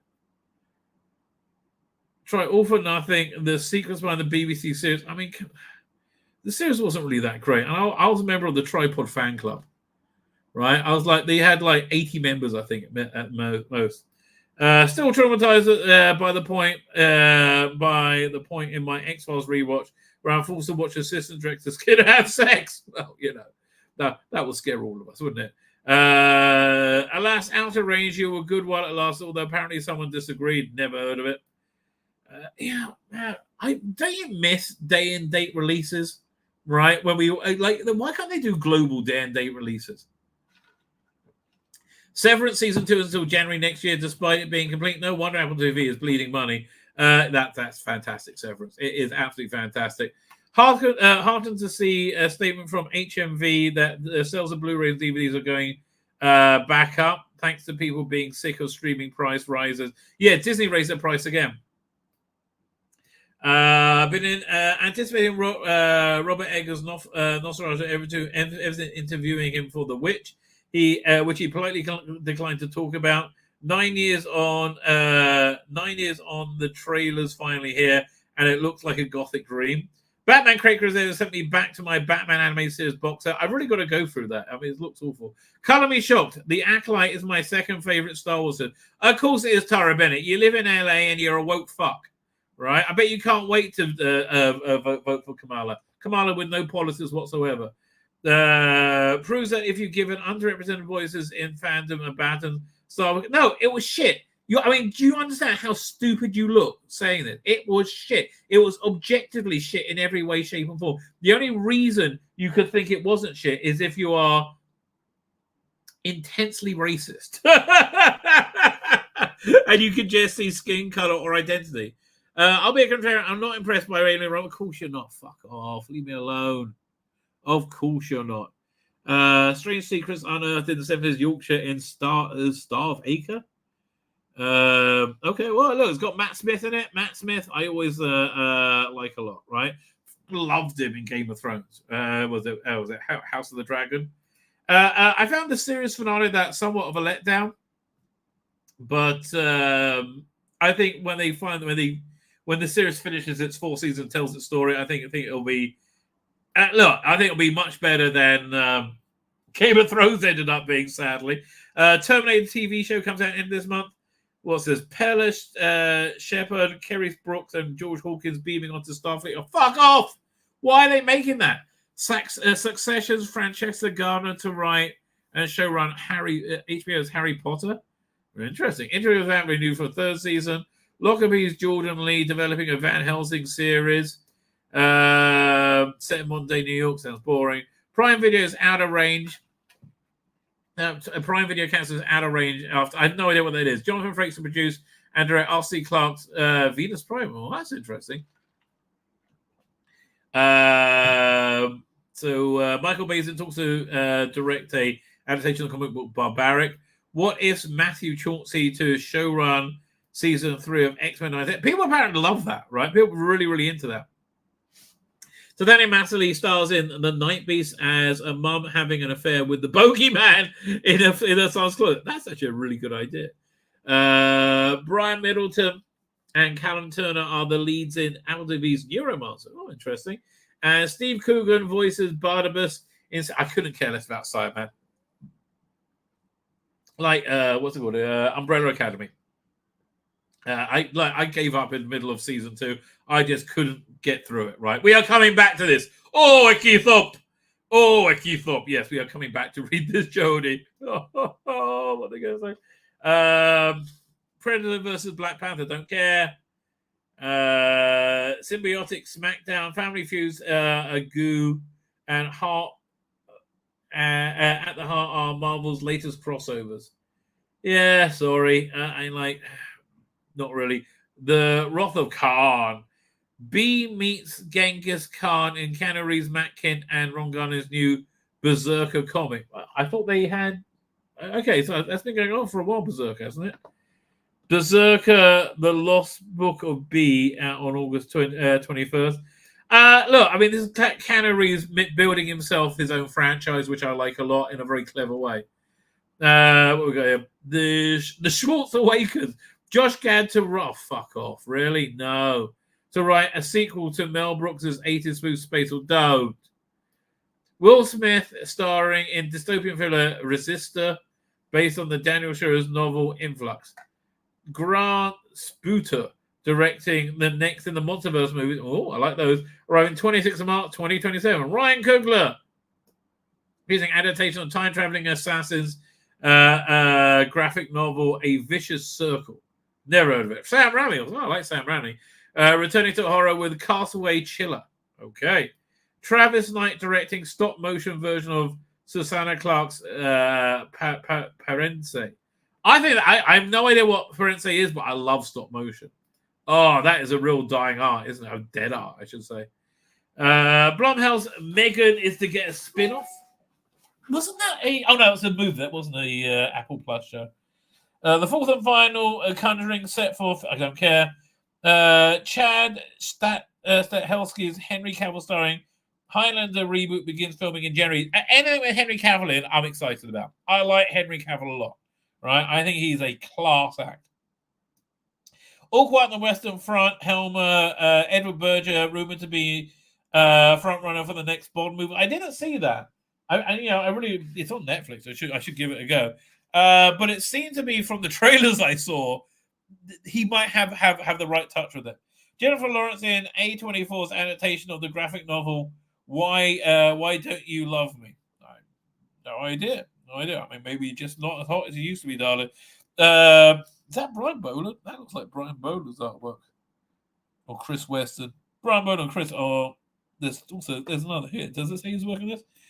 The 70s, back in action, the 70s weekly goes back to its roots with The Kids Rule OK and Death Game. Who's doing Death Game? Because this looks really cool. I mean, why can't I do Harlem Heroes like this? That's great art. Right? This is the sort of art that, that made 2000 AD fantastic. Kids aren't all right anywhere. I'm trying to see who. Brian K. Vaughan is writing it, and artist Chris Burnham. That's for Kids Rule OK. Pierre and I try to accompany. Okay, no. Okay, Death Game is scheduled for January 6 issues. But who's doing it? Right? Because it looks gorgeous. I was absolutely a reader of Death Game 1999 Spinball and the likes of Mean Arena was awesome. Oh, I love Mean Arena. Oh, 2000 when it was good. This is also who's cleaned up the version. Okay, Dan Abnett and Tom Foster. I thought it was Tom Foster. He did a very good arc called A Penitent Man. It was a good gesture. And this was just as I stopped reading 2000 AD. I always thought about getting the trade paperback of it because I just really like his work, right? And it was about a judge who came back from Titan 3 disgrace who was penitent, right? He wanted to do the right thing. Yeah, see if I can find that. So that was really good. 2000 AD online. This looks gorgeous as well. As ever you've seen it. How much is it? It's going to be way too expensive. Where is it? Okay, well, just tell me how much it bloody is. Yes, I accept all the cookies. What's my fucking choice? Buy now. How much is it? Is it paperback? I thought they had it in. I thought it was in like slipcase edition. Audible. I know the Audible version was good. That's how much it is on Amazon. Oh, wait. There's the slipcase edition on Amazon. All right, $46 isn't so bad. Oh, hell, we'll look at slipcase edition because that one. It's not there. Bollocks. Yeah. Shop. Where is it? Pen. Oh, they're really putting out a lot of Rogue Trooper stuff because the movie's coming out next year. Okay, let's be what's graphic novels? Graphic novels. Doink. $50. Is that for the slipcase edition, or is that or is this the paperback version? I mean, like, I already have it. I feel stupid buying it. Is it like outside? Like, I got the old reprints of Nemesis, but they have them right by myself. But they do it in American size, and I like them on the bigger British size, right? Okay, Judge Dredd was in the. Is it Judge Dredd? Judge Death? Dreadverse? Dreadverse, maybe? More Dread? Is this the one? The Penitent Man. Oh, there you go. Is it hardback? Yeah, Tom Foster did the art on this. Oh, you know what? I might get it for paper. Yeah, again, really beautiful artwork on this one. I really like leaning into their Brian Boland roots, right? So I like this line. Yeah, this was good. You know what? I might just talk myself into this. I'll get the paperback over the hardback. Yeah, that one looks pretty darn good. Anyway, where was that? Earth's Mightiest Heroes. Well, this is an interesting combination. Again, pretty good artwork. Wonder who's doing it. I'm from Flash again. Man Cave Studios. Okay. Looks like it. Defender of the Earth. I don't know. It doesn't look like anything I'm going to rush out to buy. Maybe it'll be good. Fantastic Four. What is this? Dynamic Entertainment's new Johnny Not Interested. Shooty Gatwa. Oh, look at me. I'm Shooty Gatwa. I went over this on my show yesterday, I think. Donald Sutherland. Oh, passed away. Yeah, very sad. Very sad. Fine. And then they got... Look, this looks like a good issue of SFX because they're focusing on something I'm interested in. This like lengthy alien feature, right? And I mean, again, they really nail the look and feel of this stuff. They get the universe, and again, this looks like a pretty darn good feature, right? And then they got a bunch of others. So we read an alien novel, and only you could hear yourself scream. Well, an alien novel. I thought it was these are graphic novels. I guess that you could do alien novel. Jaws in Space, 45 years on from its original release, Alien continues to terrify. We dissect what remains the most chilling installment of the saga. Yeah, it is the most chilling installment, right? And it was, I think, mainly the fusion of H.R. Geiger and Ridley Scott, right? Oh, man, that is a good shot. Holy crap, that's one of the best shots I've ever seen of that, right? Yeah, that's you can see the whole thing. How they did it. Apparently, they didn't tell the people that the blood was going to spurt everywhere, which is why they went, ah! Right? Was it Chasey Lambert? I can't remember. No, wrong movie. The alien head houses a deadly tongue. They say that about the rabbi, you know. Alienating the alien. Theodore Moss makes Earth's Mightiest in Alien versus Avengers. That looks like shit. Really? That looks like shit. Not in a million. What? Man, that looks bad. They got Burke in it as well. Okay, whatever. Immersive. Oh, wow. Is this the thing I went on? No. This is the new VR game, Alien Rogue Incursion. Oh, what's this for? Oh, what platform is this for? I'm up for that. One of the best video games I ever played was oh fuck me! Before I go there, leave me alone. It was the video game written by Alien Isolation, written by Dan Abnett. Was perfect, right? It really fitted perfectly into the Alien universe. Man, I hope this is all probably. I got PS3. Maybe they'll have like a phone version of it. And Lord of the Rings is back and being just looking as shit as ever. Like, why are they making this? It's beyond me. I guess making it because contractual obligation. But why? Like, why is it interesting? So this looks quite interesting. I do like, what's his name? Jeff Goldblum, right? Jeff Goldblum is something that'll get me like, oh, I'll check that out any day. And it's on Netflix, so okay then. I have no idea what it's about. Mate, when's it coming out with this movie?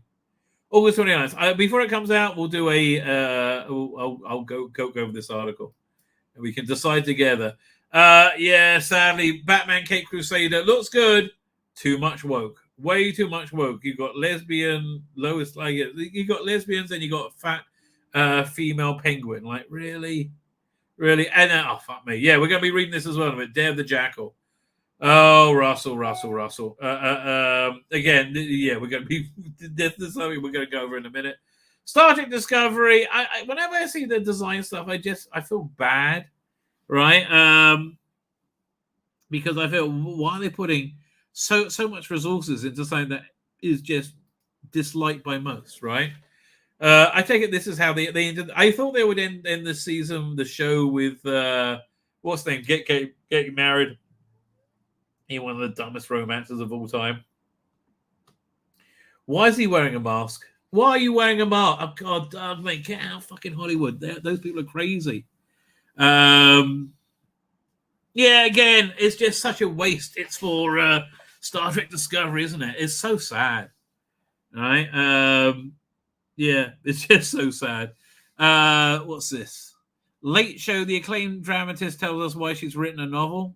Okay, what she's done. Great. It's Buffini's screenplay credits. The Mario Buffini include Tamara Drew and Jane Eyre. Okay. not a natural fit. Deadpool Wolverine gets 4 out of 5 stars. How? That should get 5 out of 5. It was very entertaining, full of heart, much better for streaming, right? I just kind of like delivered all the way. How they didn't get 5 is beyond me, right? But who knows? Despicable Me 4. Oh, leave me alone, really? Just give it up sometimes, right? Give it up. It's Tuesday. I've never heard of it. Julia Louis-Dreyfus. I wonder what it is. Death's taken on many forms, from William Sanders' Bill and Ted to Brad Pitt in Meet Joe Black. In Tuesday, Croatian director Diana Opuzic, if that's I'm saying the name right, Dana, probably saying it wrong, takes imaginative leap to depict the Grim Reaper as a mumbling macaw who can alter size at will and partial to vape. Really?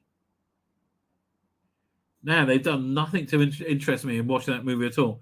Harold and the Purple Crayon. What is this? I don't know.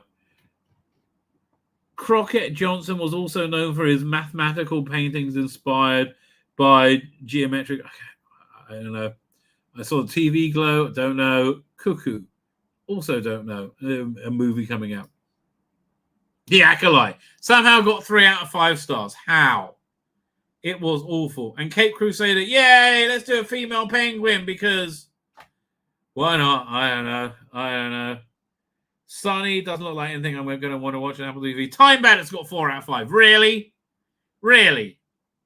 You're trying to kid. That's just ridiculous. How did Daryl Dixon get over to Paris in The Walking Dead? I don't know. Santa, what's this? Santa Sangra? This looks really weird. From 89. Oh, it's Jodorowsky, the guy who was going to do Doom but didn't, right?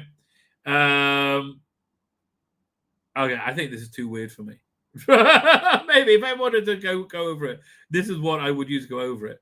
What? Okay, speaking of weird, what? Who? What? It's from 2000. Oh, George Romero. Okay, fine. And what's this? Die Monster Die. Boris Karloff, Nick Adams. I kind of remember this. I think we're going to need a bigger vase. Message from Space. And this was from, what was this? Do I recognize anybody in this? Vic Moreau. No, this must be some other cinema. I think Pumpkinhead 2. No. None of these things are really doing anything. The Revenge of the Blood Beast. Well, I hope we get satisfaction. American Society of Magical Negroes. I think like opened and closed in the same week. It was so bad, right? Titans made up to season 4. Blimey. None of these things that interest me in any way. I'm no comment on any of them. Life Through a Aperture, Lens Flare. What is this? It must be some cinematographer, is my guess, right? Yeah, I don't know. Am I going to read this to find out? If you invest somebody by the company, blah, blah, blah, blah, Keith Hemsworth would appear to be in a fine. So he's a cinematographer. Okay. I'm sure that's interesting. But I don't know. Wonder what that's for. Kubrick had his photographs, photographers put in a soundproof box. Okay. Fine, whatever. I'm sure there's a good reason for that. Again, nothing. X-Files. They're still doing X-Files books? Really? Blimey. I'm surprised there's a market for them. Surprised anybody really remembers it. Spectacular Spider-Man. Once again, don't recognize his talent. Oh, Humberto Ramos, the name recognized. I know. What if Paul and Leon Reiser? How does it need 4 writers? Adam F. Goldberg and Hans Ronnie. How do you need 4 writers? What? I don't know. Applying the classic what if formula to a creepy outer space denizens of the 20th Century Studios imprint, this 5-parter is based on an idea by it is Paul Reiser, like the guy who played Carter Burke, right, from Alien, which speculates what happened if Carter Burke's character had survived the xenomorph infestation. That's kind of interesting, but I don't know, it just seems a bit weird. Boy Wonder, not really. Black Label. Man's Best Friend. Again, if you want to read a good book about which focuses on dogs, then We Three. Grant Morrison, Frank Quitely, freaking awesome. The Savage Sword of Conan title comic. This actually kind of interests me. I don't know. Yeah, if I lived in London where there was a comic book store I would go to, then yeah, I'll probably say yes. Elden Ring, The Shadow of the Erd Tree. Okay. Warhammer, Age of Sigmar. If you know Warhammer, good for you. I don't really know it at all. Life in Reterra, and both these. They got Operation Werewolf is out, and they still haven't released. Death World yet because nobody can get it from the website, I think. And then Agatha all along. Yeah, look, we have a lot of shit in the pipe at Marvel, right? But I think they're trying to just shit it out and get rid of it and move on. Let's see if we get any of these questions right. In the original film? What was the name of Ripley's cat? Oh, I can't remember. Now I'm going to look it up. I'm going to cheat. Jones. Yeah, they're right there. In Aliens, what was the name of the human colony on LV-426? Hadley's Hope. Hey, got it right. Look at me. In Alien 3, why was the warden's assistant Aaron given the name 85? That was his IQ. It was his IQ. Yeah, you go. Name the android character. Picture question. Which one? Oh, Burke. Is it Burke? Bishop, I mean.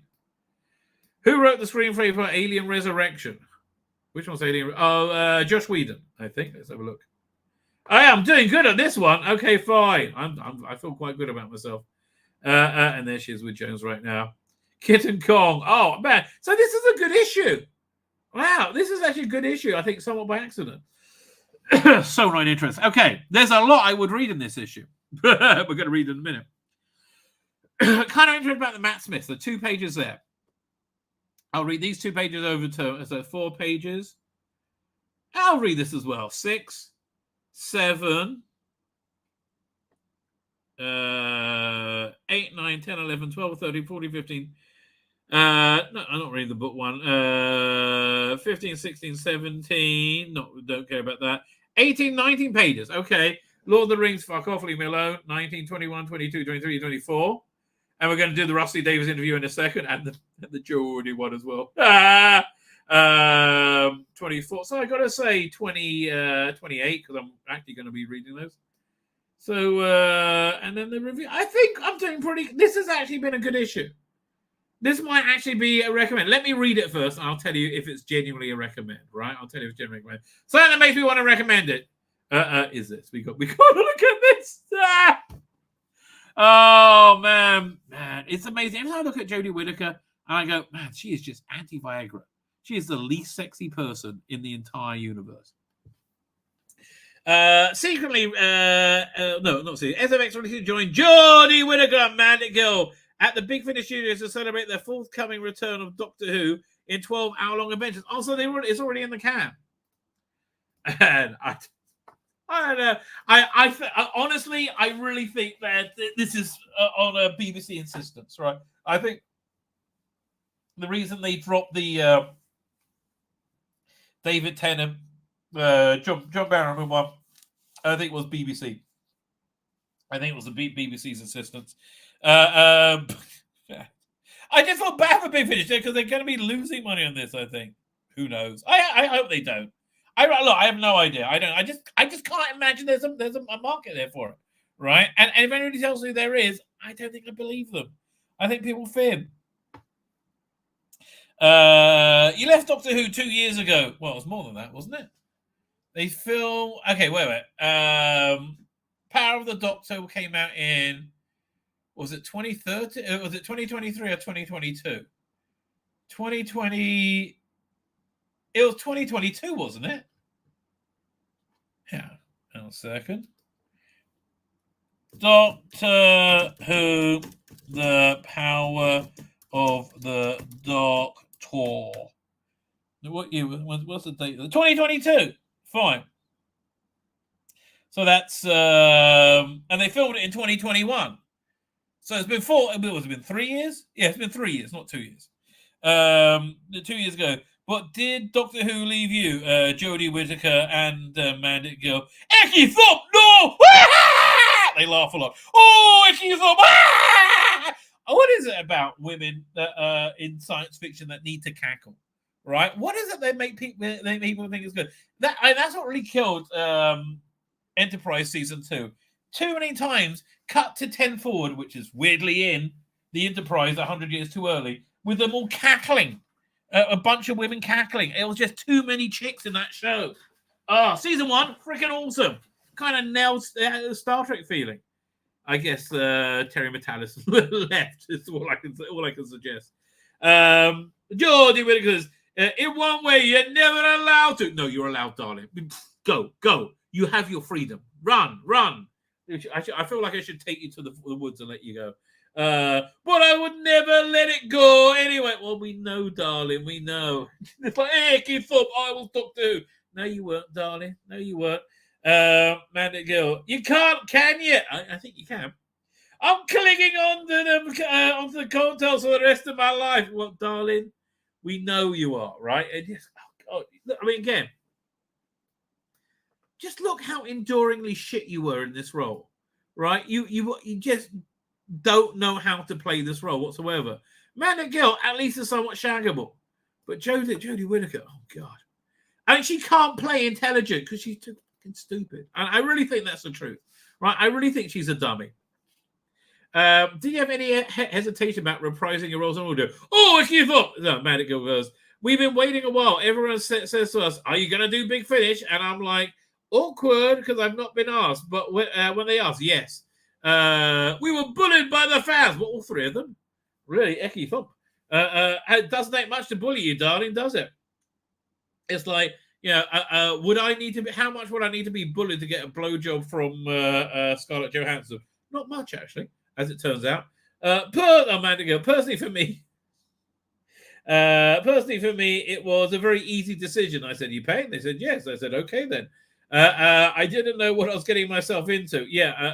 Now I have to talk in front of a camera and talk to a microphone instead of a camera. Like, I've done radio plays. I've done audio. Well, how did you not know what you're getting into? Fuck me. I forgot how stupid she was.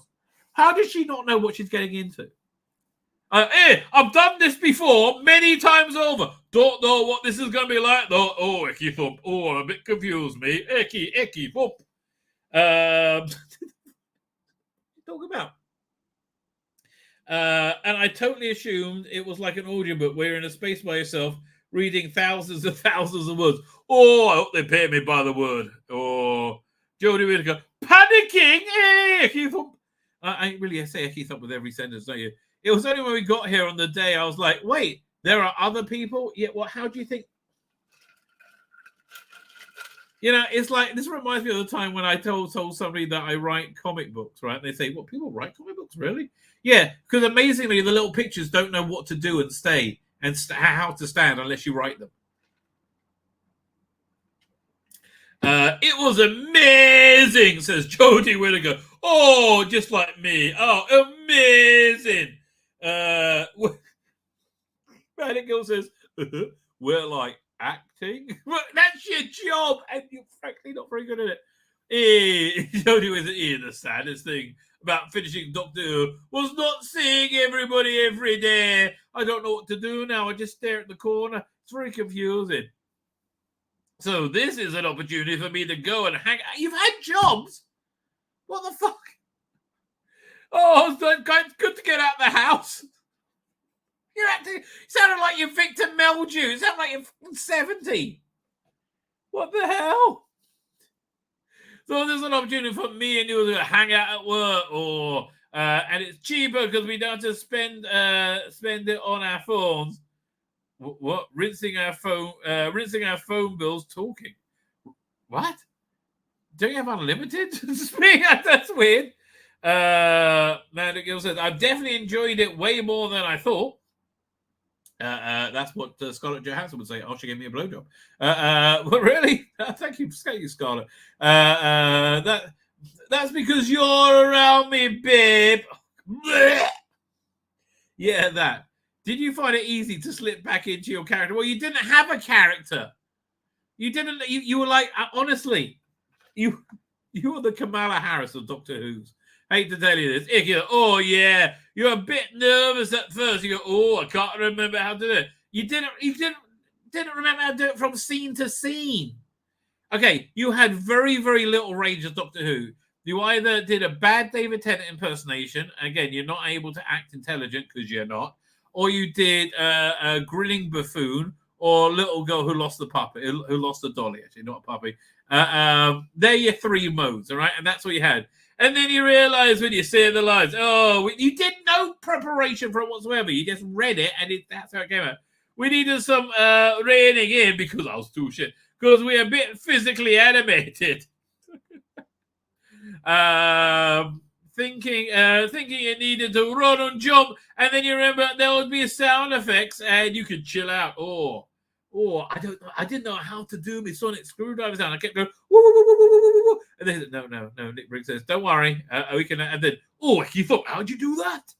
But I need to go, woo, woo, woo. I used to do that when I was filming Doctor Who, and I used to edit it out because I need to go, woo, woo, woo, woo, woo, to make myself know it's a sonic screwdriver.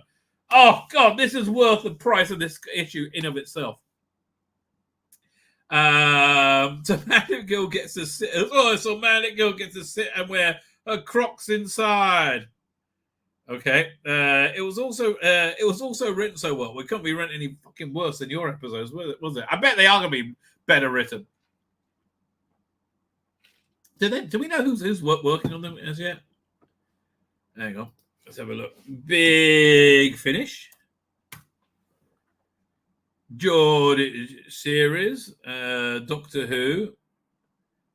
Okay, I guess it'll be over here. Isn't it? Can't they divide them by Doctor? Oh, here you go.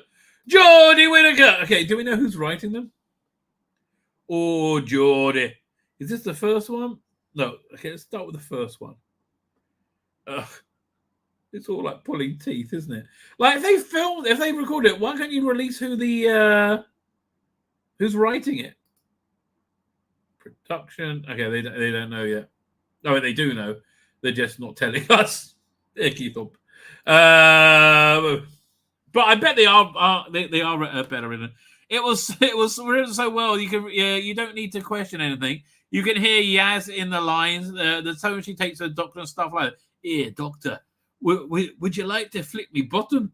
What's that mean? Would you like to flick me bottom? Because I think I'm in love. Oh, I never loved a lady before, but I love a lady now. Side fact, Joanna Lumley portrayed the first female Doctor on television in 1999, special written by Stephen Moffat. And Arbilla Ware played her on Big Finish in Doctor Who Unbound. It wasn't very good. What can you tease about the storylines? Jodie Whittaker goes, one's a hen. What? One's a hen do that. What? One's a hen do that the Doctor ruins. Okay, here. One's a hen do that the Doctor ruins. Oh, bloody hell. Took me some time to work that out. Oh, that's a tease. Is that a tease? Oh, you like a bit of teasing, don't you, man? No, that's the actual thing. One's 13th century, and then how would you describe the first one? It's the relationship between Yaz and the Doctor. It's where the relationship between the Yaz and Doctor is challenged. You know they're going to end up with some kind of like embed somehow in like some alternate reality or something. They can't not lean into Phasmin, right? They just don't have the ability to avoid Phasmin because you're challenging, says Mandip. We're at loggerheads because I'm like, you need to go back and sort out the mess you just fucked up, probably. And there's a bit of a challenge, but it's all fits. It's not like, oh my God, Yaz won't speak to the Doctor like that. Oh, I bet she would. What's the best thing about working with audio? Everything Jodie Whittaker says is a cell phone, right? Literally everything that says, you don't learn your lines. It's really ace. I love it because that's so much anxiety, remembering what to say and where to step. I didn't really have time to do much else, Doctor. We noticed you shoot so much on television, and you have the responsibility. No crew member wants to sit there while you're going, I'm sorry, I need to say that line again. Well, maybe you do sometimes because you've got to move on. You're losing the light. Oh, come back, light. Oh, we don't want to lose you. There's only so many times a wall can explode, and you keep messing up that line. Oh, fucking hell. Or something bad. She must have like a nightmare to work with. Some of the language... Some of the language is very technical. Sometimes I say lever. Sometimes I say TARDIS. It's very technical and sci-fi based. It can be very tricky. So you, to read it is an absolute joy. Have the new audio minutes capture the spirit of the television episodes? I think they're asking, are they shit? Right? Are they shit? Sounds like it. Yeah, the banter and the comfort between us two, and the God, my accent's gone so. Yeah, the banter and the accent between our two, the natural love for the Doctor and the bond between Doctor and Yaz. I don't know. Why did Big Finish just get me? I could have done the role for. I would have charged you half price.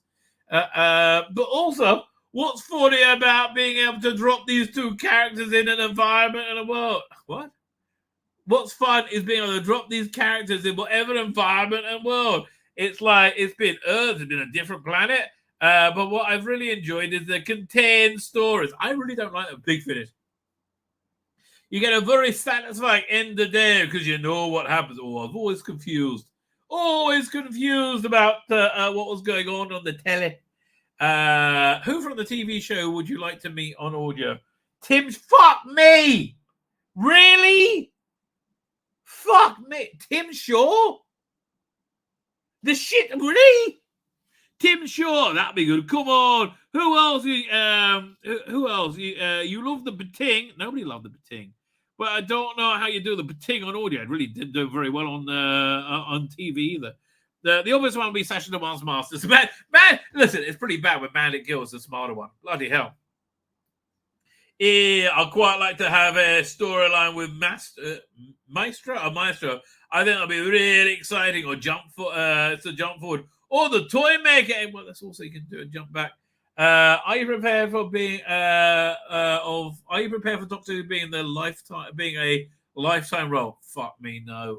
God, I mean, I don't wish harm on anyone, but it's a lifetime role. Maybe you want to start working in some high danger position.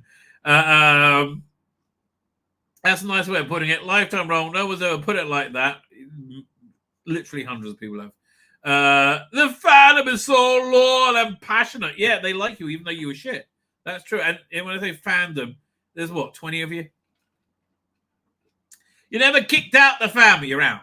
That's the thing we're now in the benefit of. We really enjoyed this. We said goodbye to the characters of the moment, and maybe if I keep asking in interviews, we will get put back at some point. I don't know. Are you going to be able to sell these? But even if you don't, You don't get to live out. You don't get to live out the Doctor and Yaz in a different medium.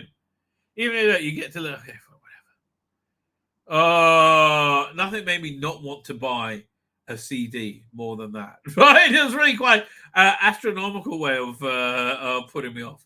Now, speaking of being astronomically put off, let's talk about Russell Davies. Taking Time, Tech and Mysteries in part 2 of our interview with Doctor Who showrunner Russell T Davies, a show ruiner. Oh man, you've redeemed the Chibnall era by making him look no worse than you. This was a really shit story, right? This was a really epically shit story. When we sit down with Russ T Davies to discuss season 1 of Doctor Who, we recently seen the finale, though at the time it's yet to air. Well, we saw it early because we're special. We have access. We generally didn't know who was going to return in it, despite catching some online rumors. So you had no idea it was. I didn't either, but again, it just left me cold because Sutek is not Scooby Doo, right? What? So you had no idea it was Sutek? Those rumors are an absolute fucker. We've tried and tried, he sighs. I remember when they all keep their language together. Yeah, so much for No Old Monsters. This is not Sutek. Come on, you can't say, oh, it's a returning monster. It's nothing like him. This story idea has been rattling around Davies since 1975 when he first saw Pyramids Mars. He says, yes, the greatest monster ever. It's taken this long. I've always had such a had that Sutek pun in mind. Oh, fuck me! No wonder it's so bad. Did you see that coming? Everybody saw it coming. Oh, when people started mentioning Pyramids of Mars, I thought surely he can't be talking about Sutek. Exactly what it was. I think of Sutek clinging to the TARDIS and thinking, I know what I'll do. I'll just slide in via pun. Like, how's he clinging to the side of the TARDIS? Oh God, it's so stupid.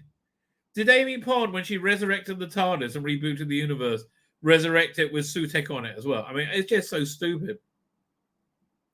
I think having clung to the TARDIS since 1975, he was probably getting pretty bored. It makes no sense, Russell. It's a really dumb idea, right? It's a really epically dumb idea. I mean, agent producer John Nathan Turner stated this before. Before his master puns, they didn't exist in Doctor Who, did they? Once introduced as Neil Toney, the master actor Anthony Haley was credited in 4 episodes of Castrovalva. I remember that. It was kind of fun. We all loved that. Yeah, we all hated this. Just hated this. I'm sorry. I'm talking over here. Castrovalva. We all loved that. Remember, there was no other information in those days, but with Scowl Radio Times, and people still do that. It's becoming part of the language now. In this series, we've had bogeymen. They were shit. Who are actually bogies. I love that he's being so proud of it. It was shit, mate. It would have been okay for Sarah Jane Adventures, not for this. And now we got Susan Technology, played by a woman called Susan Twist. I just love that. I like a show for a modern age. It will get people talking about it. No, it didn't. How deliberate is Susan Twist's surname? I literally had it in mind casting her. It tells, right? She does a fine job with the shit you gave her. So why Sutek? Yeah, why do you decide to try and resurrect Doctor Who through Sutek? To be honest, there are lots of reasons for Sutek. I mean, he's a good villain. Shame he's not, anything like Sutek. I was very much aware that some people probably abandoned or decried the show because we're now connected with a big streamer. What? I mean, some did, but that's because it's not because of a big streamer. It's because it was Disney Plus, who are generally speaking shit. Unfairly, but that's the natural, cynical, and dare I say, British response to moving to a big level of production. Yeah, and it really didn't help the show, Russell. Right? It really, really, really didn't do you any favors. Genuinely. I might understand British response to moving a big level, and I understand that it's not a mad response. I mean, honestly, the quality is lower. That's really the truth. The quality is lower. I might have looked at other shows and do that myself and go, "Ooh, they've sold out." It's not he didn't sell out because you didn't get anything for it, right? So I absolutely, even before we'd chosen the streamer, even before we had the deal in place, knew it was going to be on a bigger level. And man, I mean, look, Star Beast looked fantastic, but it was full of your gay shit, your queer shit, I should say. You know, I just don't think that many people are interested in that. So I absolutely, even before we'd chosen the streamer, I mean, God, he cast Susan Twist because they're so dumb. Even though they're doing that, knew that by going on a bigger level, we needed to bring back a great big old enemy to say it's the same show. I know you've desperately been trying to say that, but as I recall, I don't think Shooty Gatwa, I don't think the Doctor, I should say, ever spent an episode trying to get fucked in the arse by a temporal time. Was it who was it? Not a bodyguard. What was his job? A bounty hunter. Was it a bounty hunter? A boring bounty. I mean, like, it worked with Captain Jack because, like, John Barrowman has a bit of bloody personality. He's a bit gregarious. Whatever his name was boring as hell. So this is the same. So I think possibly there will be some viewers who will say, that's not for me now. Well, what you mean, most of them? Yeah, that's true. You viewers, you hemorrhage viewers, right? It was not good. It was not good at all. That's for me. I moved away from Doctor Who. No, Doctor Who moved away from me. Oh my God, Sutek, I'll come back. But it's nothing like Sutek. Man, like, honestly, it's amazing. His instincts in 2005 were perfect. I would say, like, Spotlight, the way he set up that first season, that you had the big opening, right? You had people tune in and see what that's like.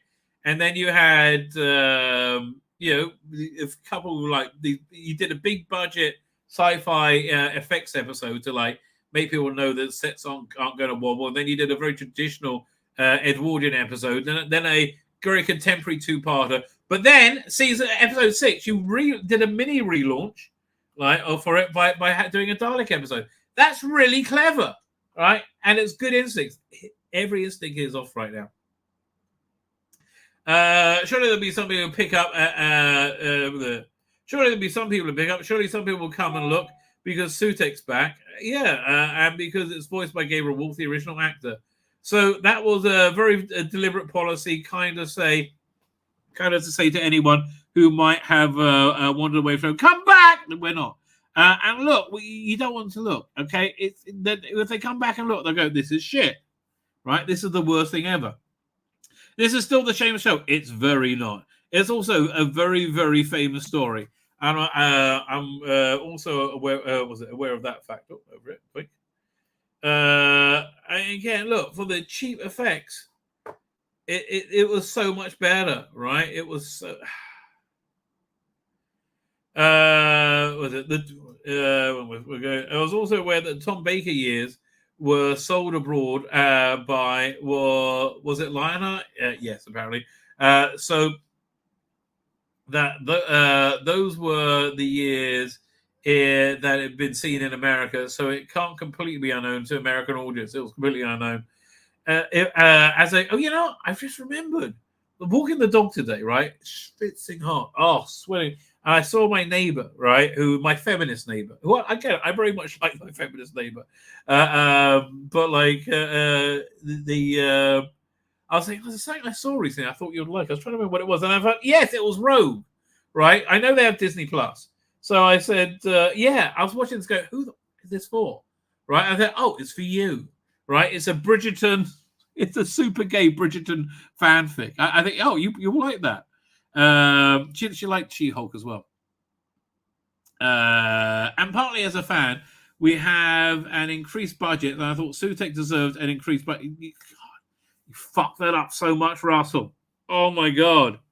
I thought of everything we're bringing back, he's going to be a huge, great, big jackal. Let's be honest, Sutek changed shape in about 3 forms in Pyramids of Mars. Not really. He had the jackal head underneath his helmet. What's the third one? The first apparition that appears in the TARDIS is nothing like the one that appears at the end. It isn't? Yes, it is. It was the same model, isn't it? What? What? Yes, it is. Hang on. Pyramids of Mars. Sutek. Helmet off. Helmet off.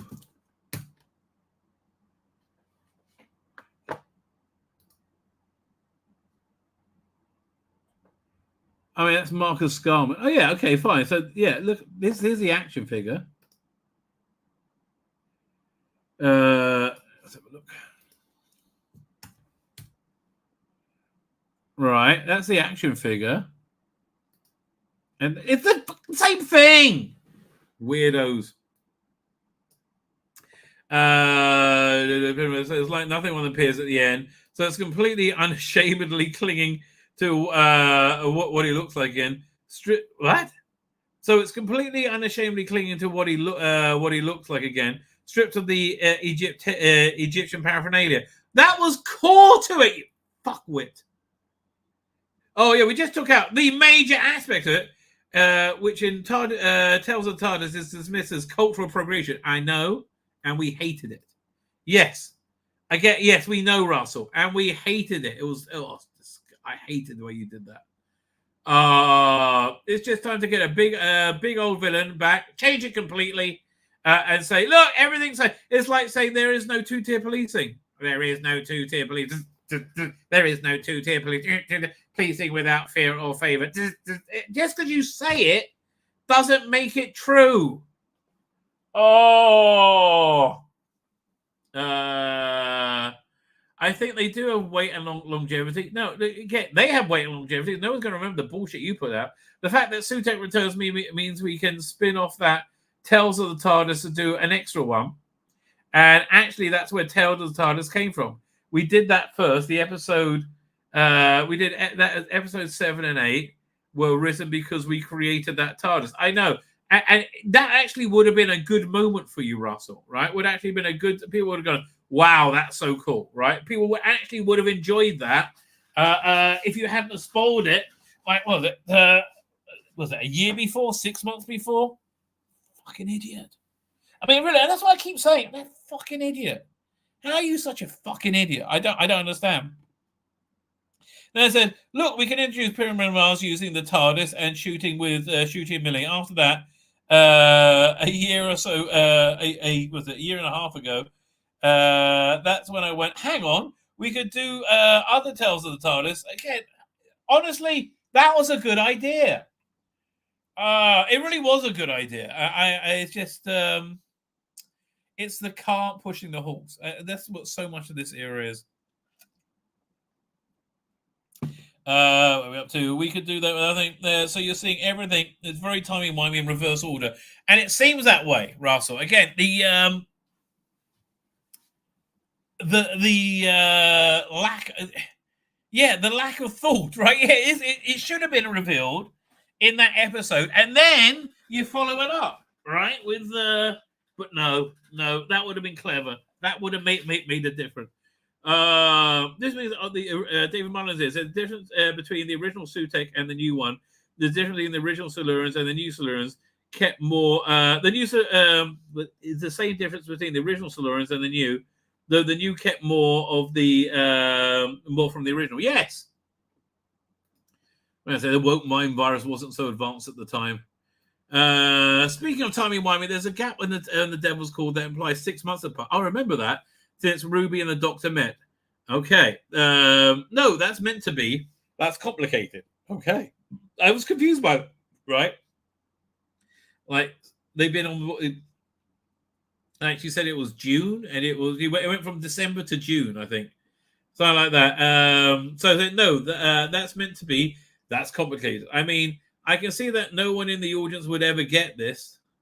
Well, maybe it's not a good idea then, Russell. I'm trying to explain how you get Sarah Jane is clearly from 1970s, and yet Imperial Master says she's from 1980, not 1980s. So I'm trying to establish some sort of temporal drift, and you go in the TARDIS. There's not a 6 months gap there. No one else but the Doctor, Doctor Who discourse would ever think 6 months have passed. No, you went from Christmas to June. Everybody notices it, right? I mean, everybody knows it who cared, but not that many people cared anymore, right? Yeah, no, it was very, very, very noticeable, Russell. Like, very, very noticeable. Like, every creative impulse is bad. It's incredible. Like, literally every one. Where are we up to? So everything's still brand new to Ruby. Fine. The next thing they land on an alien planet. I mean, I remember reading when it was making when he made the 2005 season 1, right? And it was he actually wrote out a timeline that encompassed that encompassed. Let me grab this over here. Everything from Rose to World War III, right? Yeah, Aliens of London, World War III, and it explained like how long she'd been in the TARDIS. Rose had been in the TARDIS and what was going on. By the way, the whole idea of calling Yasmin Finney Rose now in hindsight seems even weirder than when we first heard it. Right? There was basically no connection between the characters, but okay. Oh, it was because she was sort of the doc. I don't know. Yeah, Russell. You really need somebody around you who can say, "Oh, Russell, that's shit, mate." Right, that's it. So everything's still brand new to Ruby. The next thing we land on an alien planet, that's supposed to be brand new to her. So I'm trying to explain that the drift in time relative where you left from. The only reason I believe Sarah Jane came from the 1970s, I don't think it came from the 1980s at all. So it's like your fanfic, okay, that you've been.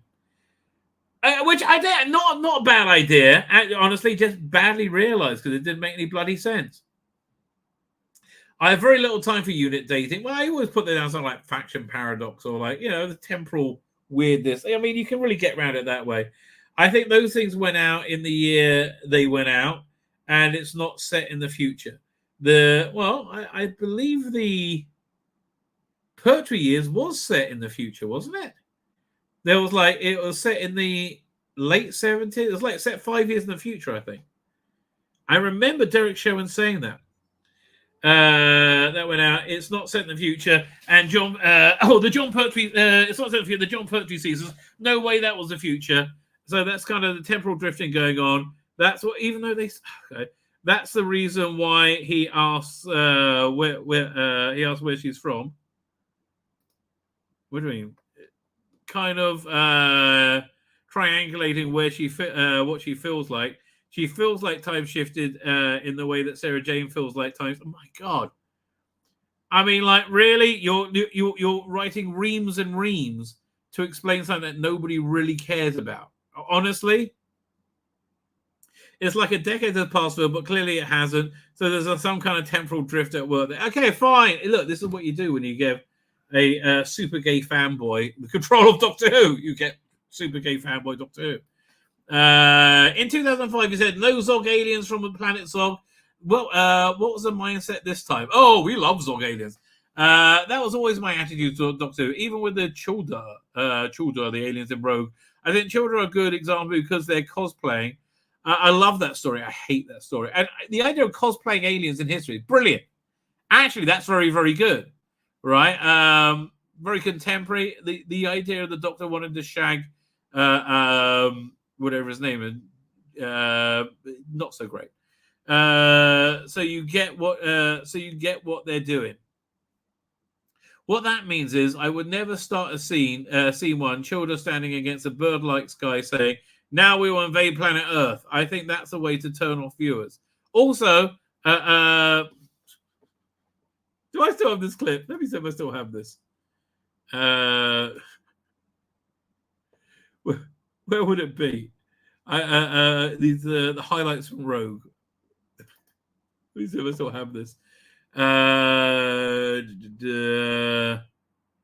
No, sadly not. Sadly not. There's many ways to turn off the.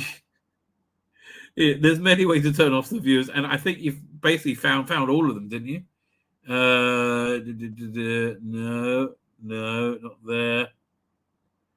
Oh, I had a super cut of him doing the gay dancing. No.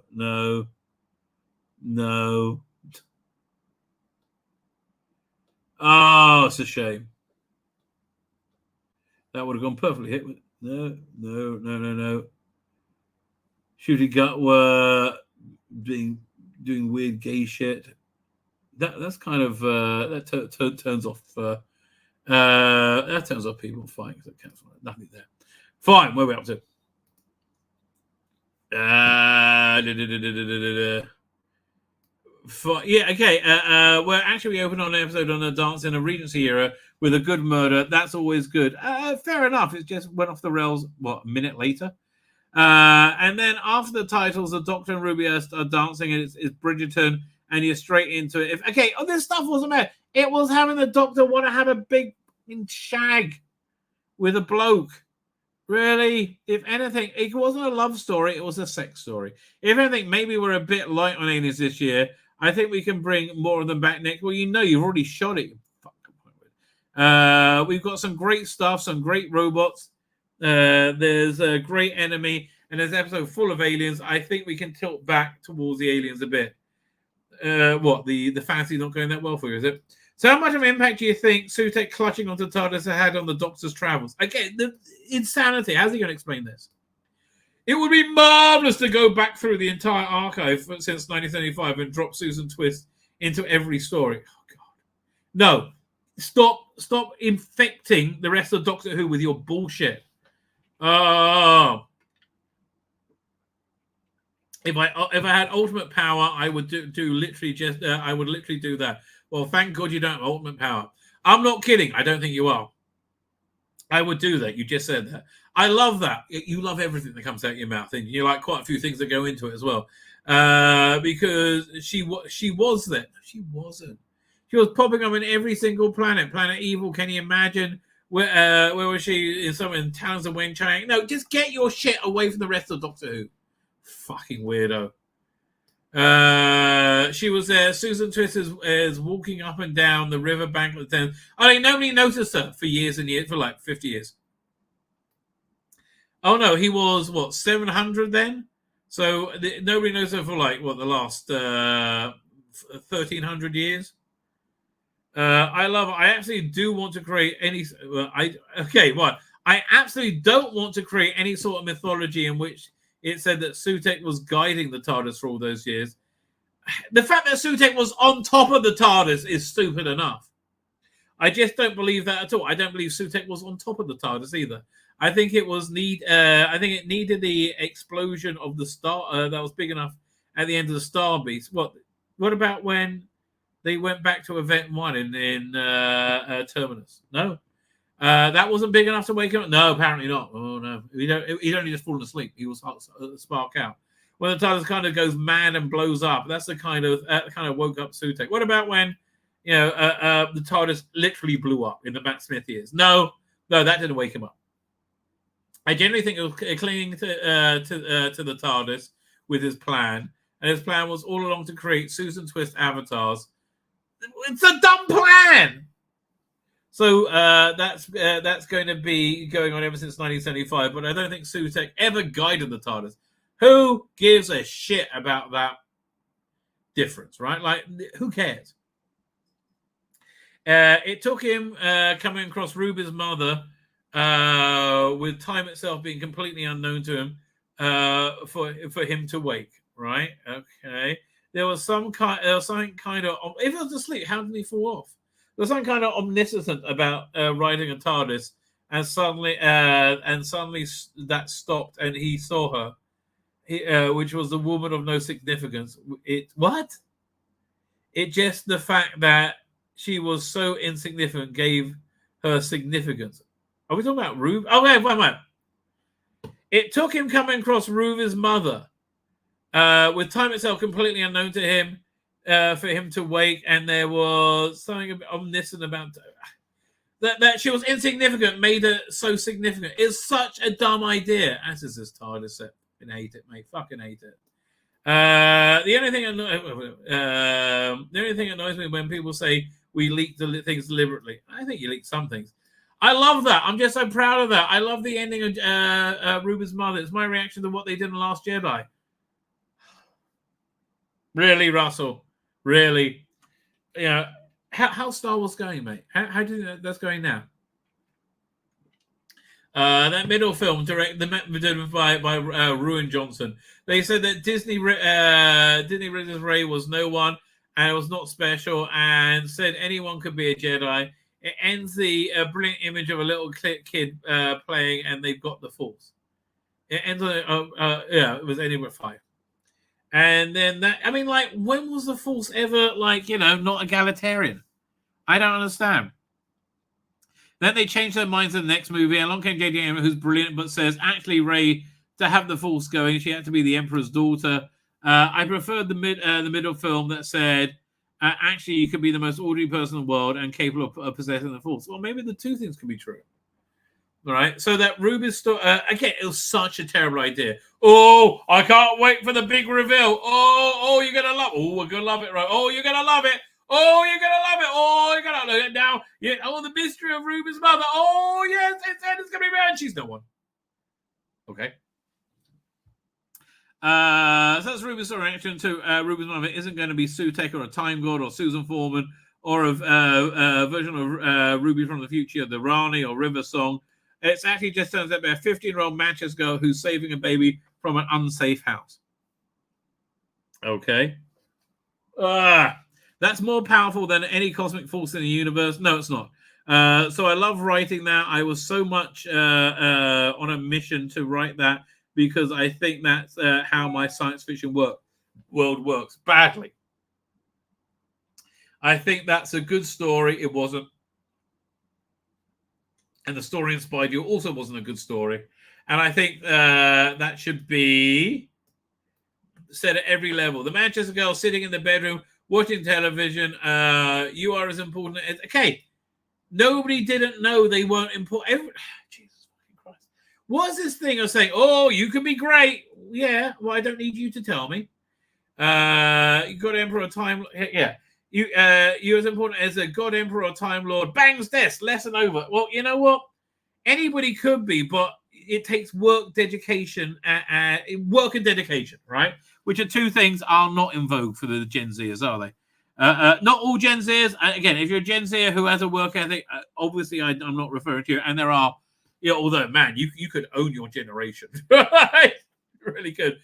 Some might say they were surprised it was resolved at all. Yeah, because you didn't resolve a bunch of other things. I promised answers. Didn't give any good ones, but I promised answers, all right? I was always it was always going to be resolved. Well, you say that Susan, Angie, what's her name? Speaking to camera. Is that going to be answered? No.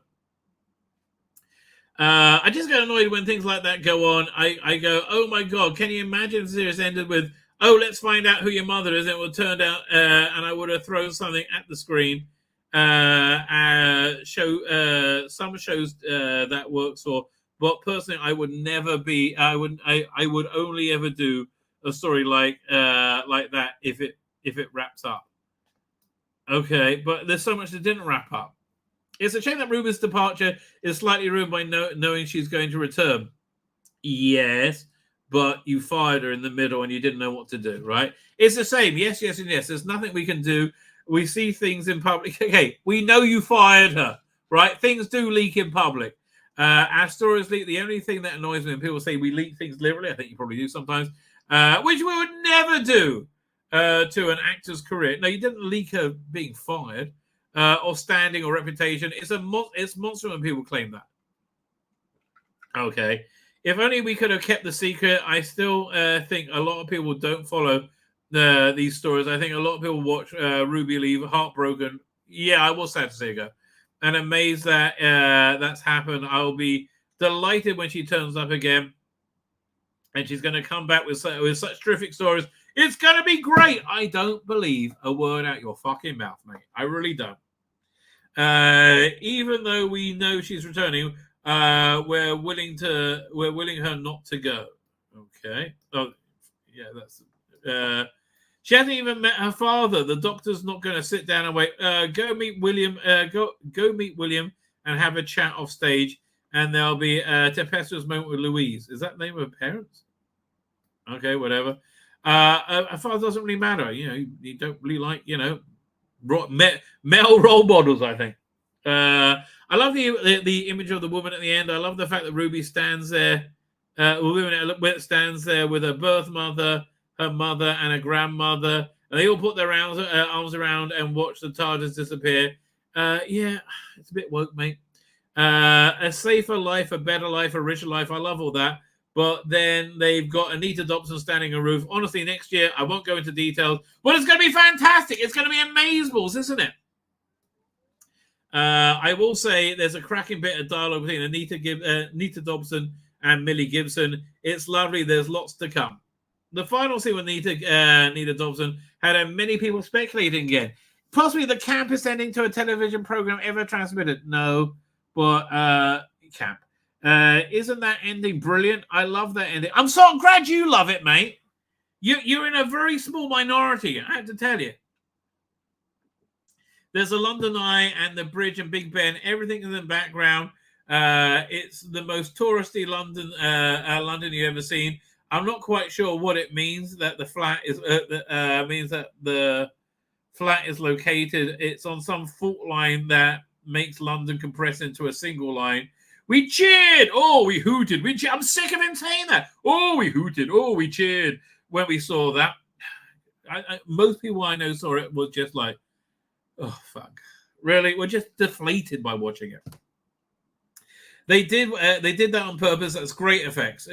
She had us all roaring with laughter at that scene. She's so brilliant. Oh, turn your loviness down, you cunt. I promise you, next year, great answers to that. Great solution. I don't believe you. I don't believe you. Based on what I saw this year, I don't believe you. Probably because she's wearing white fur, people are going to think that she's Romana, aren't they? Well, yeah, probably. That's probably why you did it. Did you do that on purpose? I will leave that echoing in the page of the SFX. Yes, you did. I promise you that. I promise you answers to that. Again, that's going to be next year. I cannot tell you how much fun and joy and having Anita Dobson. But again, at the beginning of the episode, she didn't know what a TARDIS was.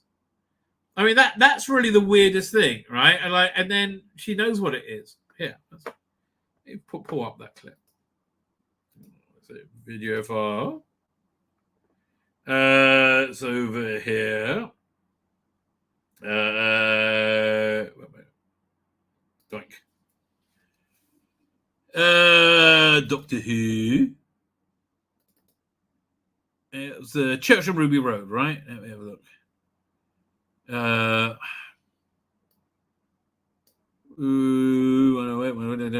Dot and Bubbles, everything on Devil's Cord, Space. Church on Ruby Road. Fine. Let me just.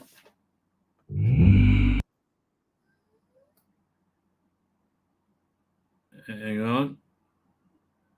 You know, I enjoyed this while I was watching it, but now I'm looking and going, well, this is a bit shit. It's really tainted everything. Where is it? It's over here. It must have been at the beginning.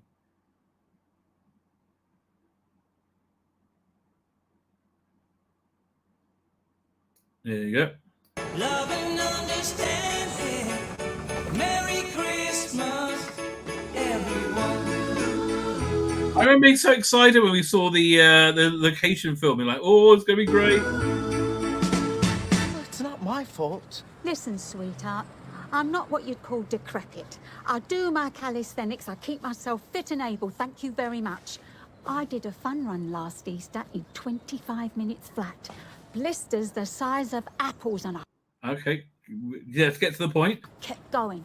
But all the same, how am I supposed to get round that great big thing of the morning? I hope you don't mean me. Oh, Merry Christmas. Right, okay, so it seems like she doesn't know what it is, and she's complaining about it. Then at the end, she turns to the camera and goes, "Oh, you seen the TARDIS before, right? I know. I don't really care, finally. I don't really care. I don't tell you. David Martin, I covered Big Finish earlier today.